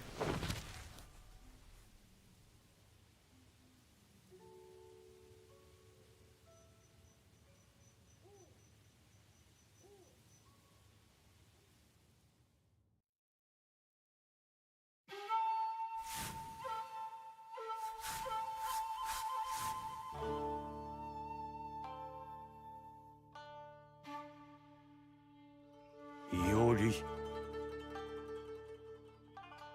求むるが人の道なれば必ずや幸福に生きられたろう。だがお前は剣の道を求めたことで全てを捨てた。首手柄はわしの代までだ。この先に戦はない。人の道しかない。兵法の祭りは終わったのだ。だというのに。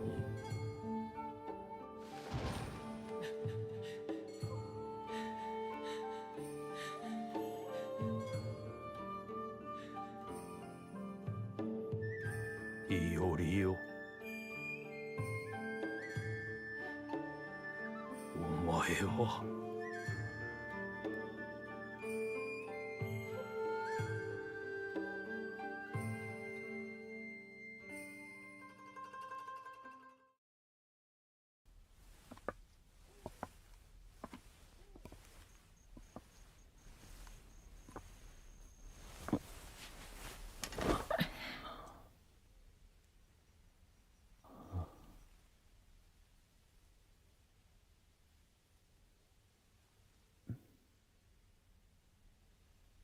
生まれる時代を間違えた。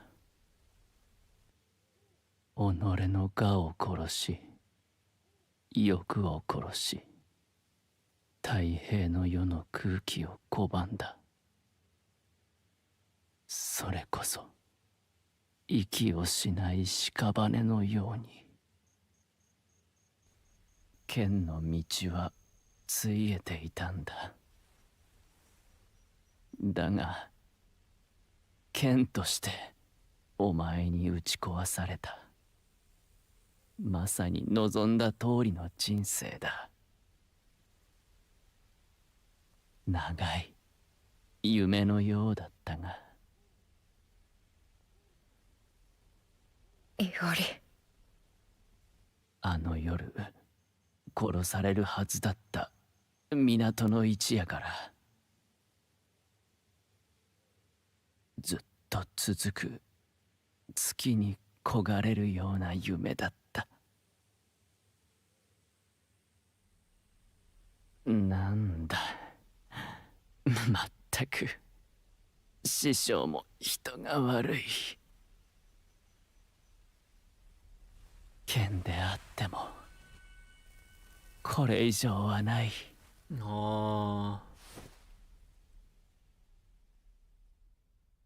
共に恵まれることがあるじゃないか。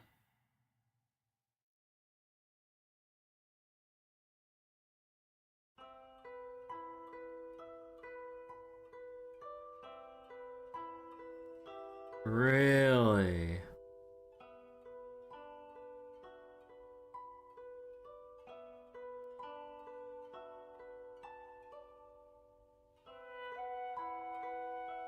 Huh. Well, I thought your spies didn't make Susanoo as a servant. Yeah, you think they make Susanoo a servant, like, at some point, I don't know.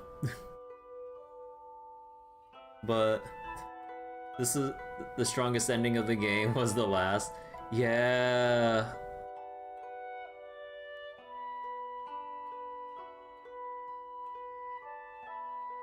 But oh god, like, I don't know how to word it exactly, but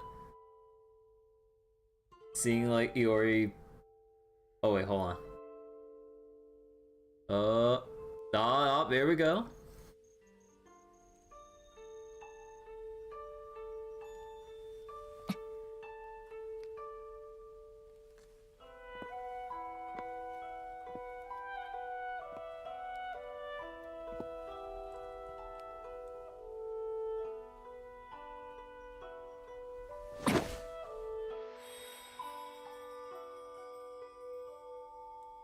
本来なら君に私の願いを叶えてもらうもしももあったのだろ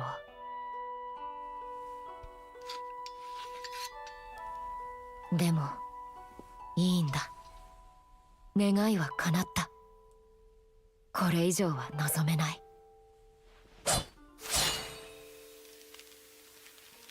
宮本伊織、君こそは私の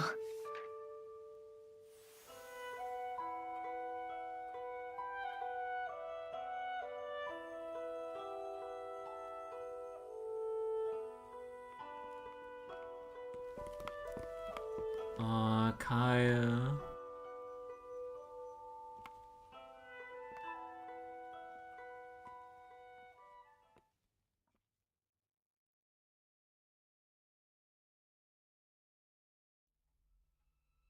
Do we just leave it like that, or no? Wait. Wow, they they just leave it like that with Kaya just seeing Iori dead ass on the ground. Holy shit, bro.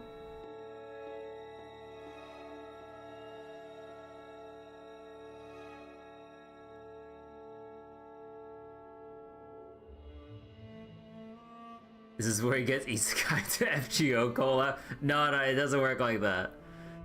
Not much more you can do after you die. No, I was kind of like wondering if they did a little more of a little epilogue sequence of like where people or some of the others might have gone afterwards a bit. But I mean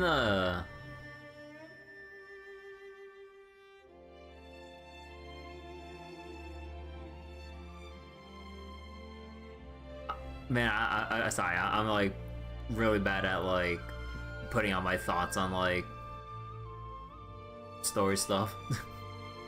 Just straight to the point. Yeah, like that was like exceptionally more straightforward than I expected it to be for the true ending.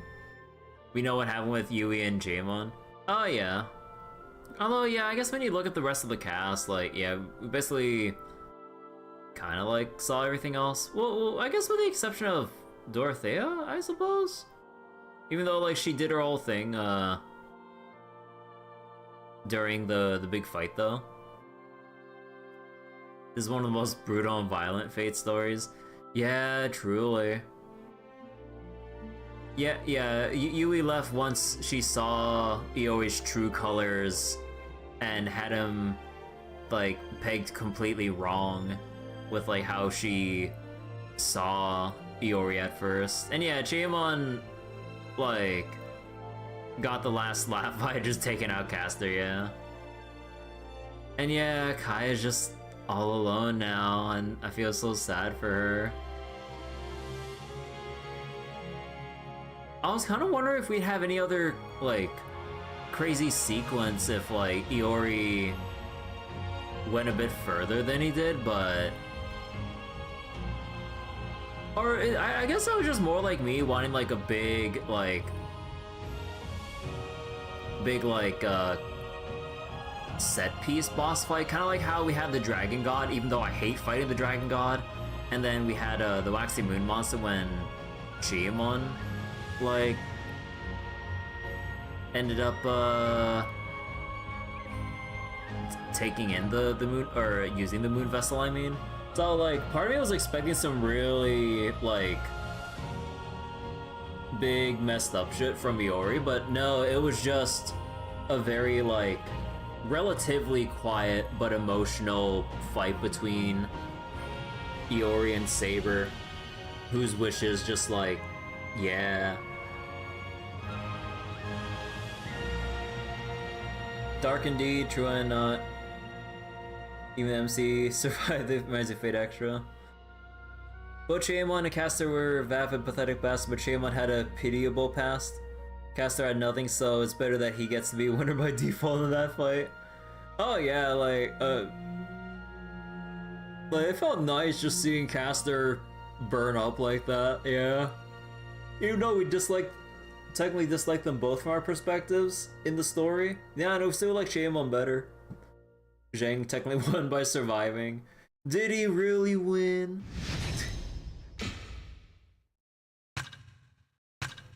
Alright.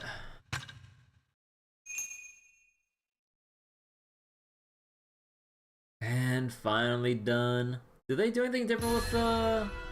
No, they don't. What do you mean 93%? Oh, no. It is the final percent, like, if you go through the True End route, but on the rat route instead. I think that's what it is. But I'm still bothered by the championship DLC. Like, apparently needing to go through it just to refight the Gilgamesh secret boss fight on each route to get the last completion percentages. That's so dumb. Dorothea left? Yeah, Dorothea, I mean, she did her job, yeah. So wait. Now here we go with stuck in a moon cell, extra CCC, get a happy ending with both Servant and Sakura. I don't know anything about Fate Extra, so yeah. You hate Caster with the burning passion. Oh yeah, like, I mean, just given how Caster's been set up, there's no reason, the writers gave no reason to really like him at all, honestly. Or even like him as an antagonist of sorts. Gil ending, you leave the moon cell because Gilgamesh just beats the god computer so bad it gives up. But yeah, like, I mean, overall, like, it was a very solid, like, Fate story. And the initial bits for the game's combat was fine until we get to the dreaded shell gauge. So, oh boy. Like, it is absolutely dreadful with how often the combat flow of like elite enemies or boss fights go because of the shell gauge all the time, to the point where once I basically found out that, like, you know, until you get like until you enable low HP fire stance, or until you acquire void stance, or maybe do some crazy cheese with like wind stance if you want to do that yourself, but like, then a lot of fights just boil down to stun locking, with like one cost affinity techniques or spamming out like the strong interrupt Catan spells that Iori can do. And then you just go to town and then basically use your recovery items with basically no penalty unless you want to do fatal sword difficulty if you're a masochist, I guess. But there's no in-game or out-of-game incentive to do so. I say out-of-game as in like achievements, but there's no in-game incentive to do it. There's no achievements rewarding you for doing such, to my knowledge. But yeah, so like the Muso like feel of like killing a whole bunch of trash mobs and some of the stronger enemies without shell gauges felt fine. But then yeah, once we got more accustomed to the shell gauge, then the cracks started to appear with like how unenjoyable boss fights can be, because you can't really just stagger them any more conventionally. And then you just have to chip away at the gauge if you just don't do enough damage, or just cheese it by spamming one cost moves and then call it a day as you're stun locking them to break the gauge and then go for the big burst damage. Because it's not really worth using any of your Valor Strikes or Noble Phantasm to break the shell gauge, because like any burst damage you want to do will barely or won't even spill through that much through the shield, reducing the overall damage you could have done just to get through the boss fight. So then it just becomes a really, really boring thing of like step back, dodge, hopefully you get lucky with the riposte, and then once they're exposed, you just immediately Valor Strike NP before they can reset themselves because you already got them down below their health thresholds. It's so silly. Also, the crafting and progression equipment, or the crafting and upgrade systems in this game are extremely unnecessary. Like, there's no reason to have a whole bunch of needless resource gathering.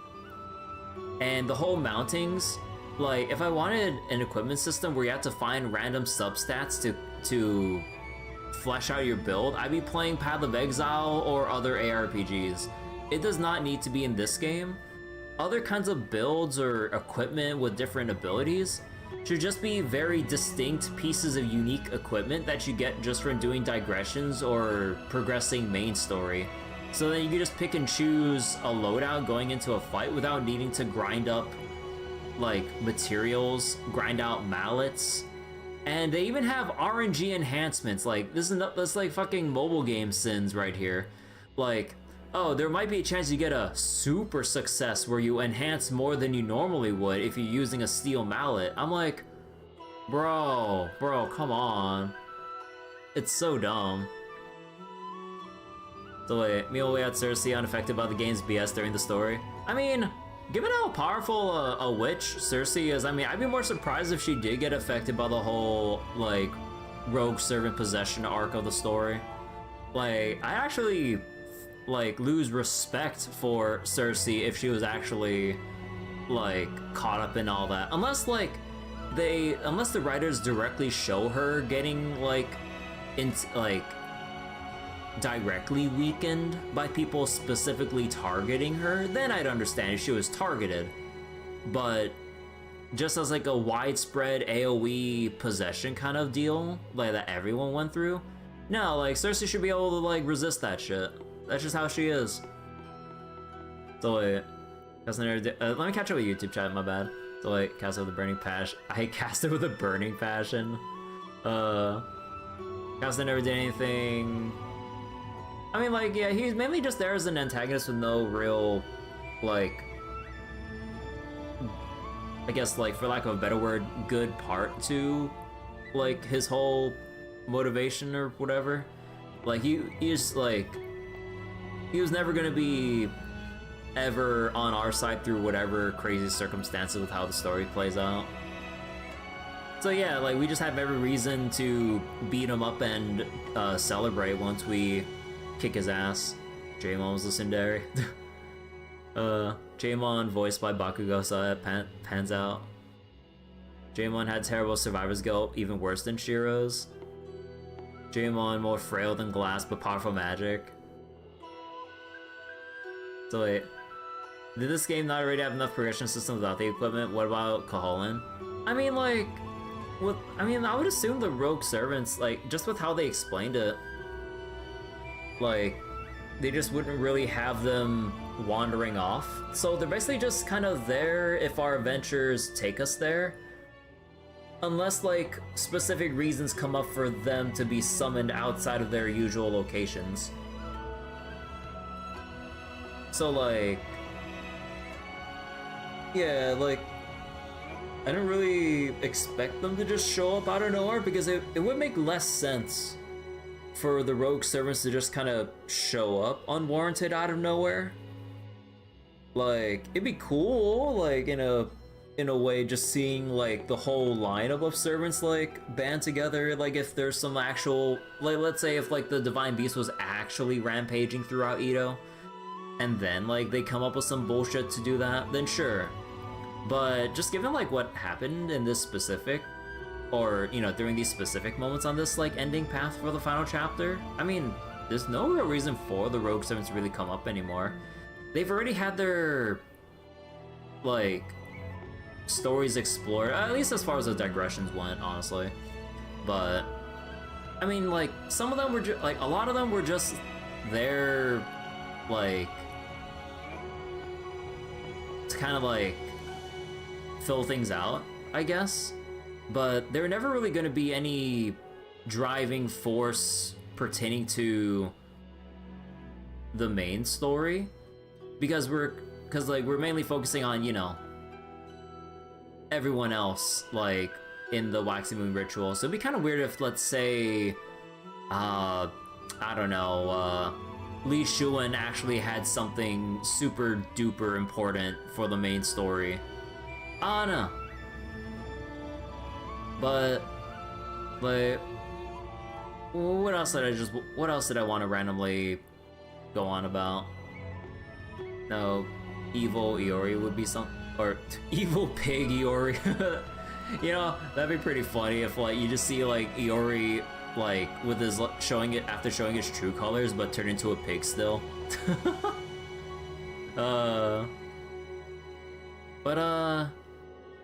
Yeah, what was it? I mean, like, again, overall, like, it was a fun time going through the whole story of Samurai Remnant, endings and all. But yeah, the things that really bog it down is just the more significant and meaningful part, or well, what was supposed to be the meaningful parts of the gameplay. Because then, once I got tired of the shell gauge bullshit and saw how shallow the combat loop is trying to deal with it, then it's either just dodge and do bonus shell gauge damage, or use one cost affinity technique because it's the cheapest but will always interrupt regardless, and then you get your free hits in. And then with the upgrade system, like, this game didn't really need a sort of, like, stat system at all. It just felt like it kind of took away from the action elements and didn't really do anything as an action RPG hybrid, because it was just kind of like a shallow implementation of it. Because, like, I didn't really feel much of anything as I was, like, powering myself up on sword expert difficulty, because I did try to grind out for the heck of it just to see the mountings at their max possible upgrade capacity. Like, technically, yeah, they do make a difference, but in the grand scheme of things, you're still doing the same thing.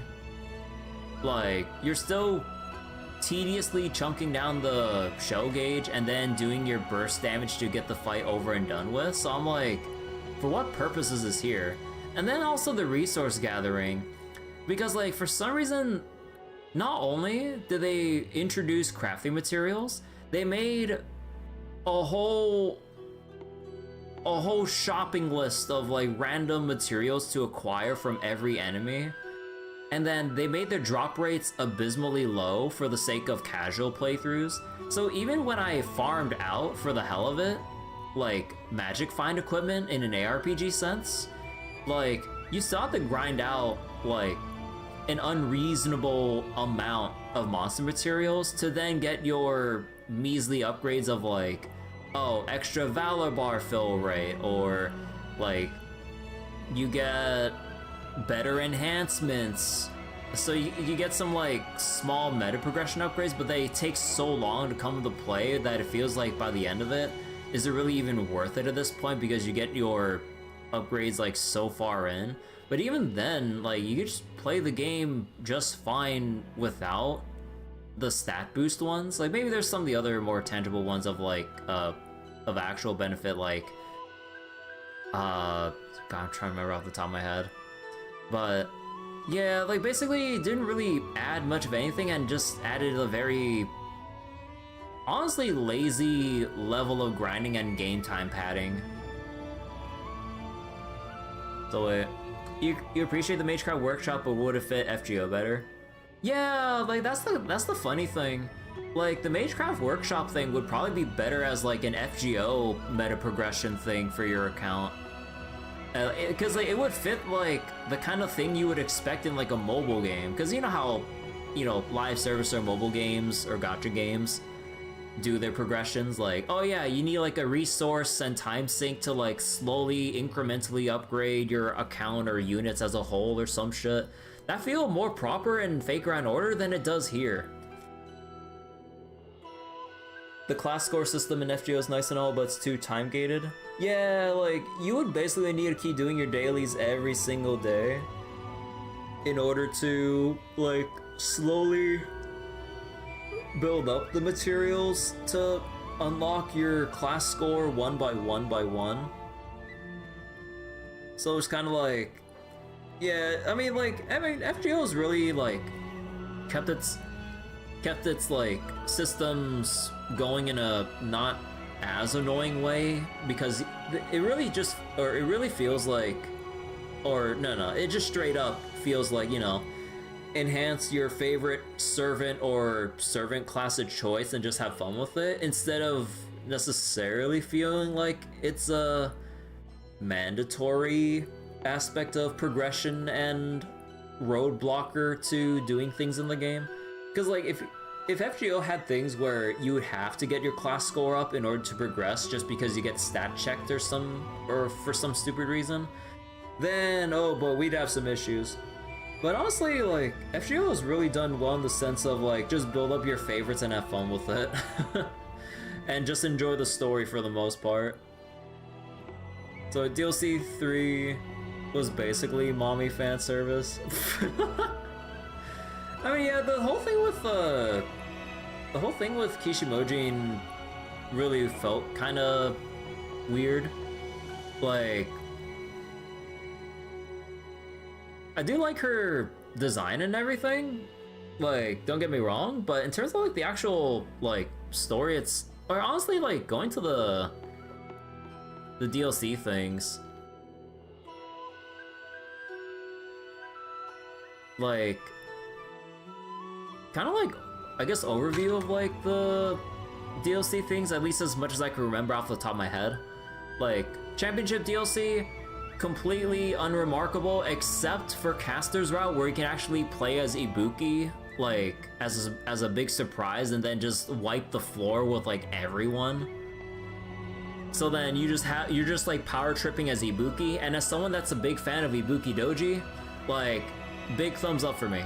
The other 6 routes, like, unless they were servants that had direct connections to Ibuki Doji, like, you had like Saber, you had Assassin, you had Rider, all of who've had some like direct or some form of connection to Ibuki. Like, those were fine, and the silly interactions we got just because of how overbearing Ibuki is to a very comical extent. Like, sure. The other routes, where we had like Archer, where we had Archer, Lancer, Berserker, like the 3 of them, and they really just should have taken the other routes and just combine and intertwine them into like one solid timeline of events rather than just having like 7 separate instances of what if scenario dreams.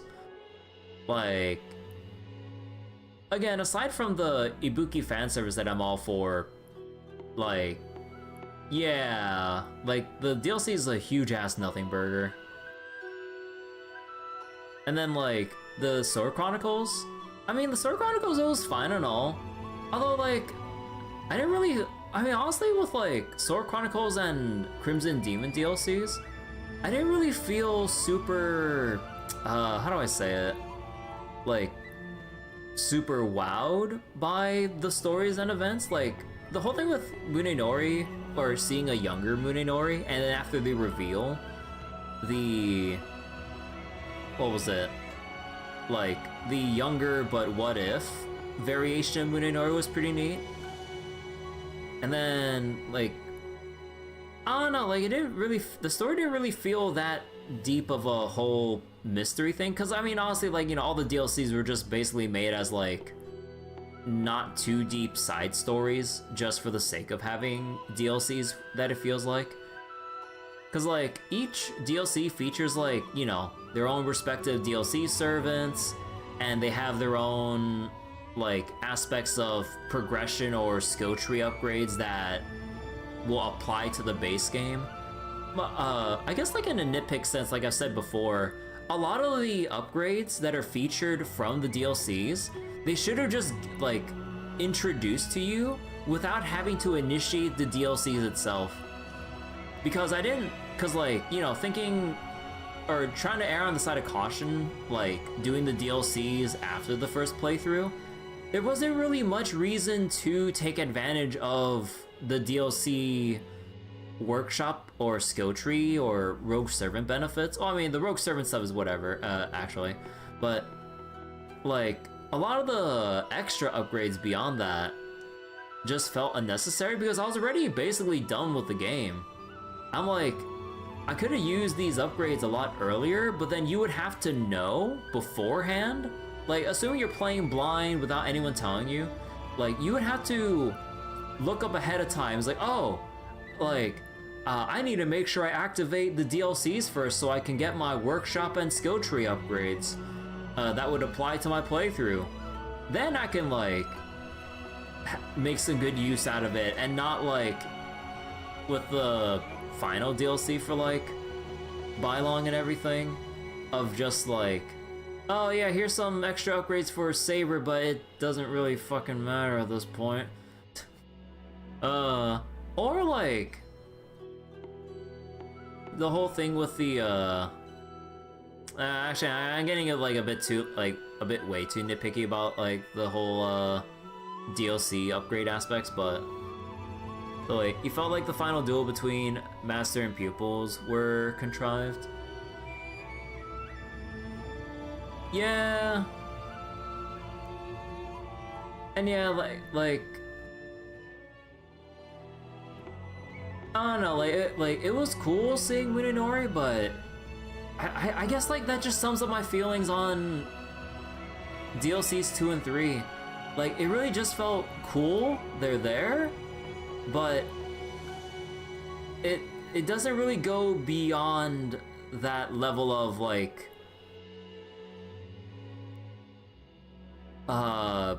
emotional investment or engagement with the story and new story and characters they introduce here.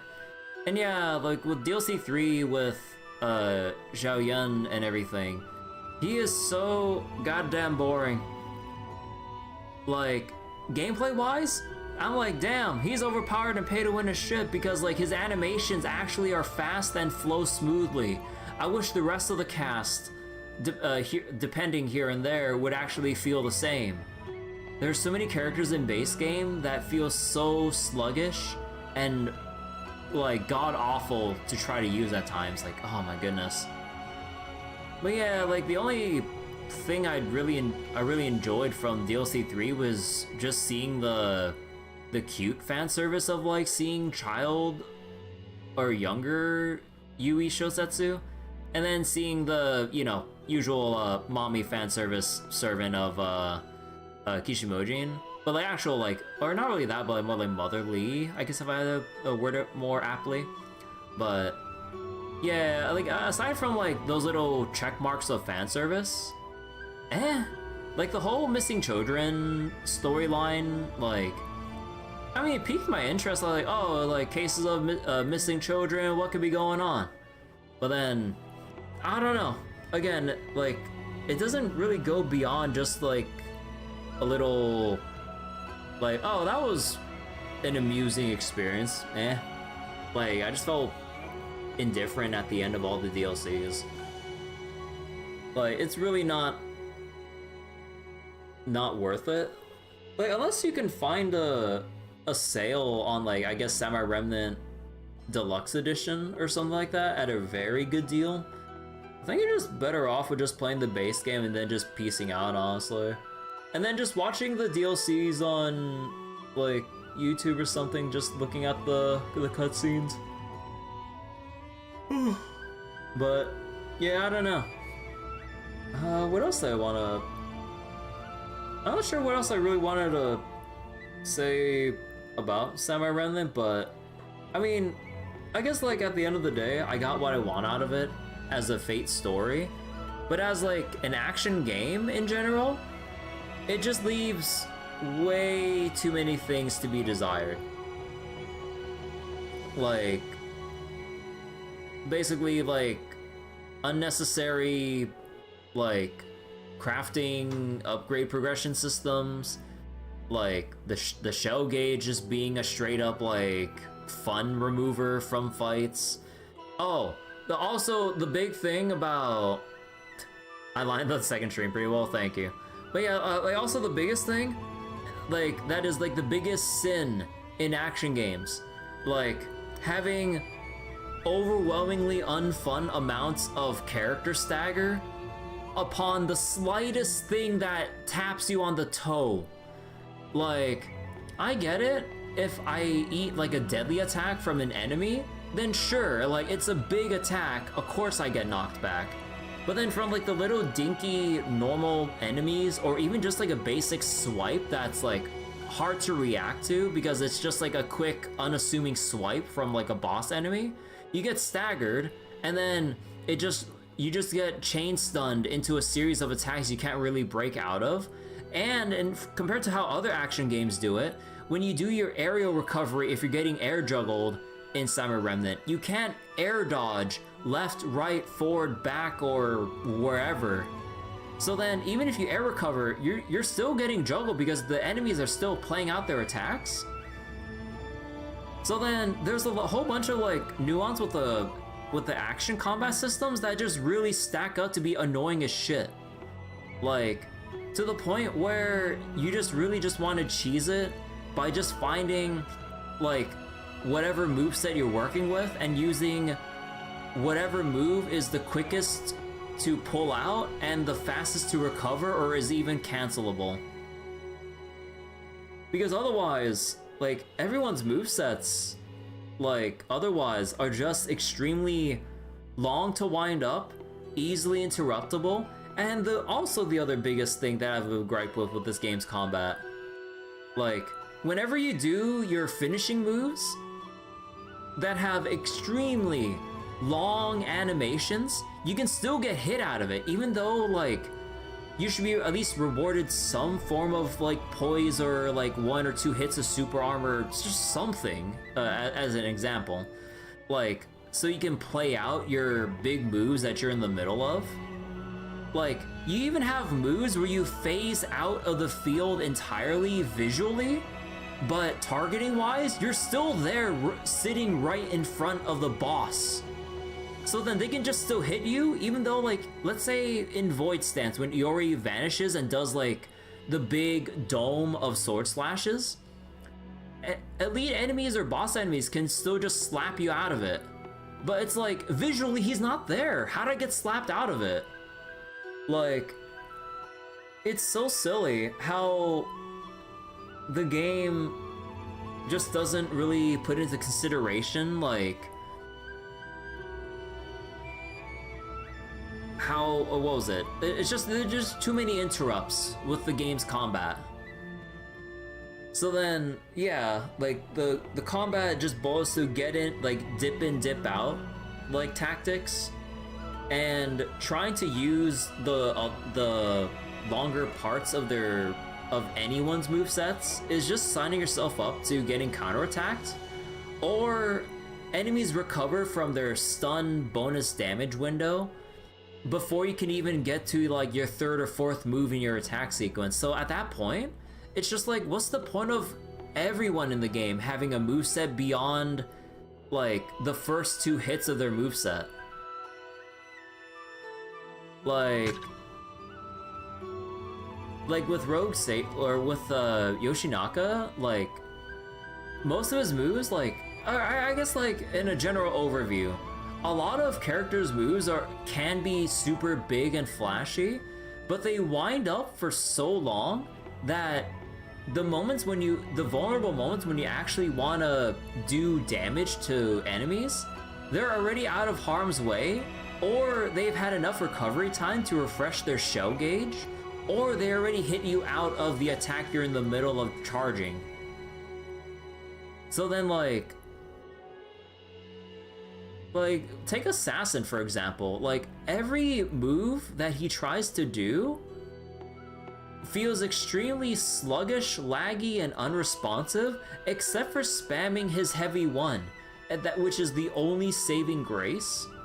Once I found that out, with Archer, like a lot of his attacks just feel off being a ranged type of character. I don't know how really to explain it, but yeah, like you only just use his like heavy 2 because it's fast and it's his like fastest move, and you're not stuck in like a floating animation trying to send out like a wave of arrows after another wave of arrows that you still get slapped out of the air for, because like by the time he's trying to get through the halfway point in his animations, enemies already recover and are already slapping you out. Like honestly, like base roster wise, the only winners of like who has a extremely good moveset would be Musashi, Cersei, I think Colin, although I haven't actually used them that much. But yeah, it's basically just those, like it's basically just the, let me see, Musashi, Cersei, Kaholin. Yeah, like it's basically just them. Everyone else, like base roster wise, just feels like their animation just slow as molasses. And you know you fucked up in an action game where you really dread playing the other characters after feeling out their movesets when the game demands like, oh hey, you're gonna play, I don't know, you're gonna play Lancer again. It's like, oh god. Like, as much as I like Jeanne, her moveset, it's so slow and windy with like her twirling her spears around and shit. Like, even with Heavy 1 at times, like they recover out of, or sorry, Heavy 2, they recover out of their animations, and I'm just like, what am I doing? It's so dumb. You've had that issue with Hyrule Warriors? Yeah, I don't know, there's probably like more things I can go over with like the rest of the nitpicks and other critiques in this game, but I can't think of any more off the top of my head. But, oh my god. But yeah, again, like, Samurai Remnant, good Fate story, or what was it? It's still worth it as a Fate story? As a action game? No. I'd rather actually just play straight up, like, Dynasty Warriors in general, instead of just playing Samurai Remnant, which is like, has that feel of a Musou game, but then it isn't really a Ryo Musou game, but it still suffers from, at least from what I can feel as, I would assume, like, Musou game specific issues, but then they try to make it like a specific kind of like character action game, but then the game's not really built like that. Like key examples of like games that do this kind of like action like in a fun, smooth way. And again, I know there's like a lot of differences with the combat system, so it's not really the most apt comparison, but just on a pure experience perspective, like the Devil May Cry games and Kingdom Hearts 2 specifically, like everything just flows super well. But then like, and you're actually able to dodge and iframe stuff properly, or try to like block, parry, or utilize various other moves to your advantage. But then in Cyber Remnant, it just comes down to cheese, and it's like, okay, what's the fastest move in this person's moveset? Otherwise, I'm not gonna bother, or I don't want to bother. Now play it on mouse and keyboard. I tried on the first session, but then once it... Oh yeah, I guess that's another thing I can critique on the way out from Samurai Remnant. Like, the whole thing about how butchered the keyboard controls are, because like, they basically, from what it really feels like, they took the controller mapping and lazily translated it to keyboard bindings. So how would you like to change your stances by pressing, what was it?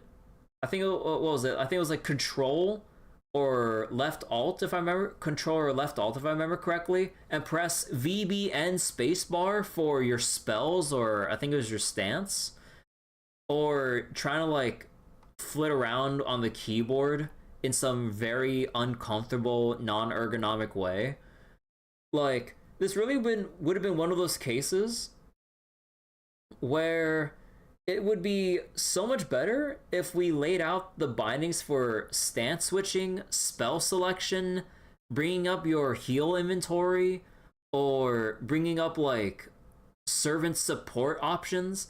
If you just had it on separate bindings, like Control, Shift, Alt, have them all separately, and then you can just flick your mouse in one of four or one of whatever directions that you assign to then use the move of choice. Otherwise, like, I had, like, again, can you imagine going over this entire game and you have to uncomfortably hold Control, VB, and spacebar to use your spells and shit? Like, oh my god. It is... But then compared to how easy and comfortable it is on a controller, when you're doing L1 or R1, and then just using your thumbs to choose the specific thing in whatever direction, like, that is so much more manageable than whatever they lazily translated onto keyboard controls. Like, oh my god, like, hecking PC port sins out the wazoo.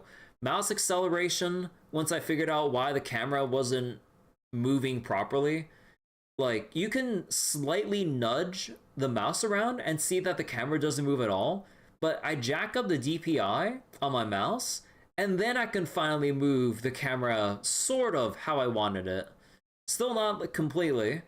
And then I was like, oh, it's only responsive when you have crazy high DPI because you're trying to drive up the mouse acceleration to actually speed up camera movement. And there's no camera movement options for mouse. It's only for controller.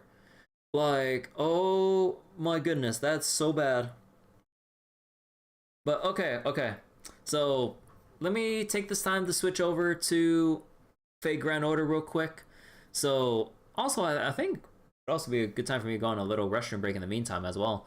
But okay, so let me go end the YouTube stream here and everything real quick. So for everyone on YouTube watching, there's a pinned message up on top in chat pointing to the FGO room that I'll boot up in a couple minutes. And yeah, I'll end the Samurai Remnant stream here, and I will boot up FGO real soon. And for everyone watching on Twitch, like, you know, obviously, well, actually, I still actually have my OBS warning that OBS has crashed apparently, despite the fact that I've been streaming the past like 3 hours. So I guess I might as well just full restart my stream, honestly. But yeah, so I'll close it down here real quick on both ends, on YouTube and Twitch. I'll set up FGO real quick, make sure that there's nothing funny with OBS anymore, and yeah, I'll get FGO booted up real soon once I find my USB cable. So yeah, so take care, YouTube. Thanks for watching. I will boot up FGO soon. Everyone watching on Twitch, I'm gonna restart OBS. So be right back, everyone. See you in probably like 2-3-ish minutes. Bye bye.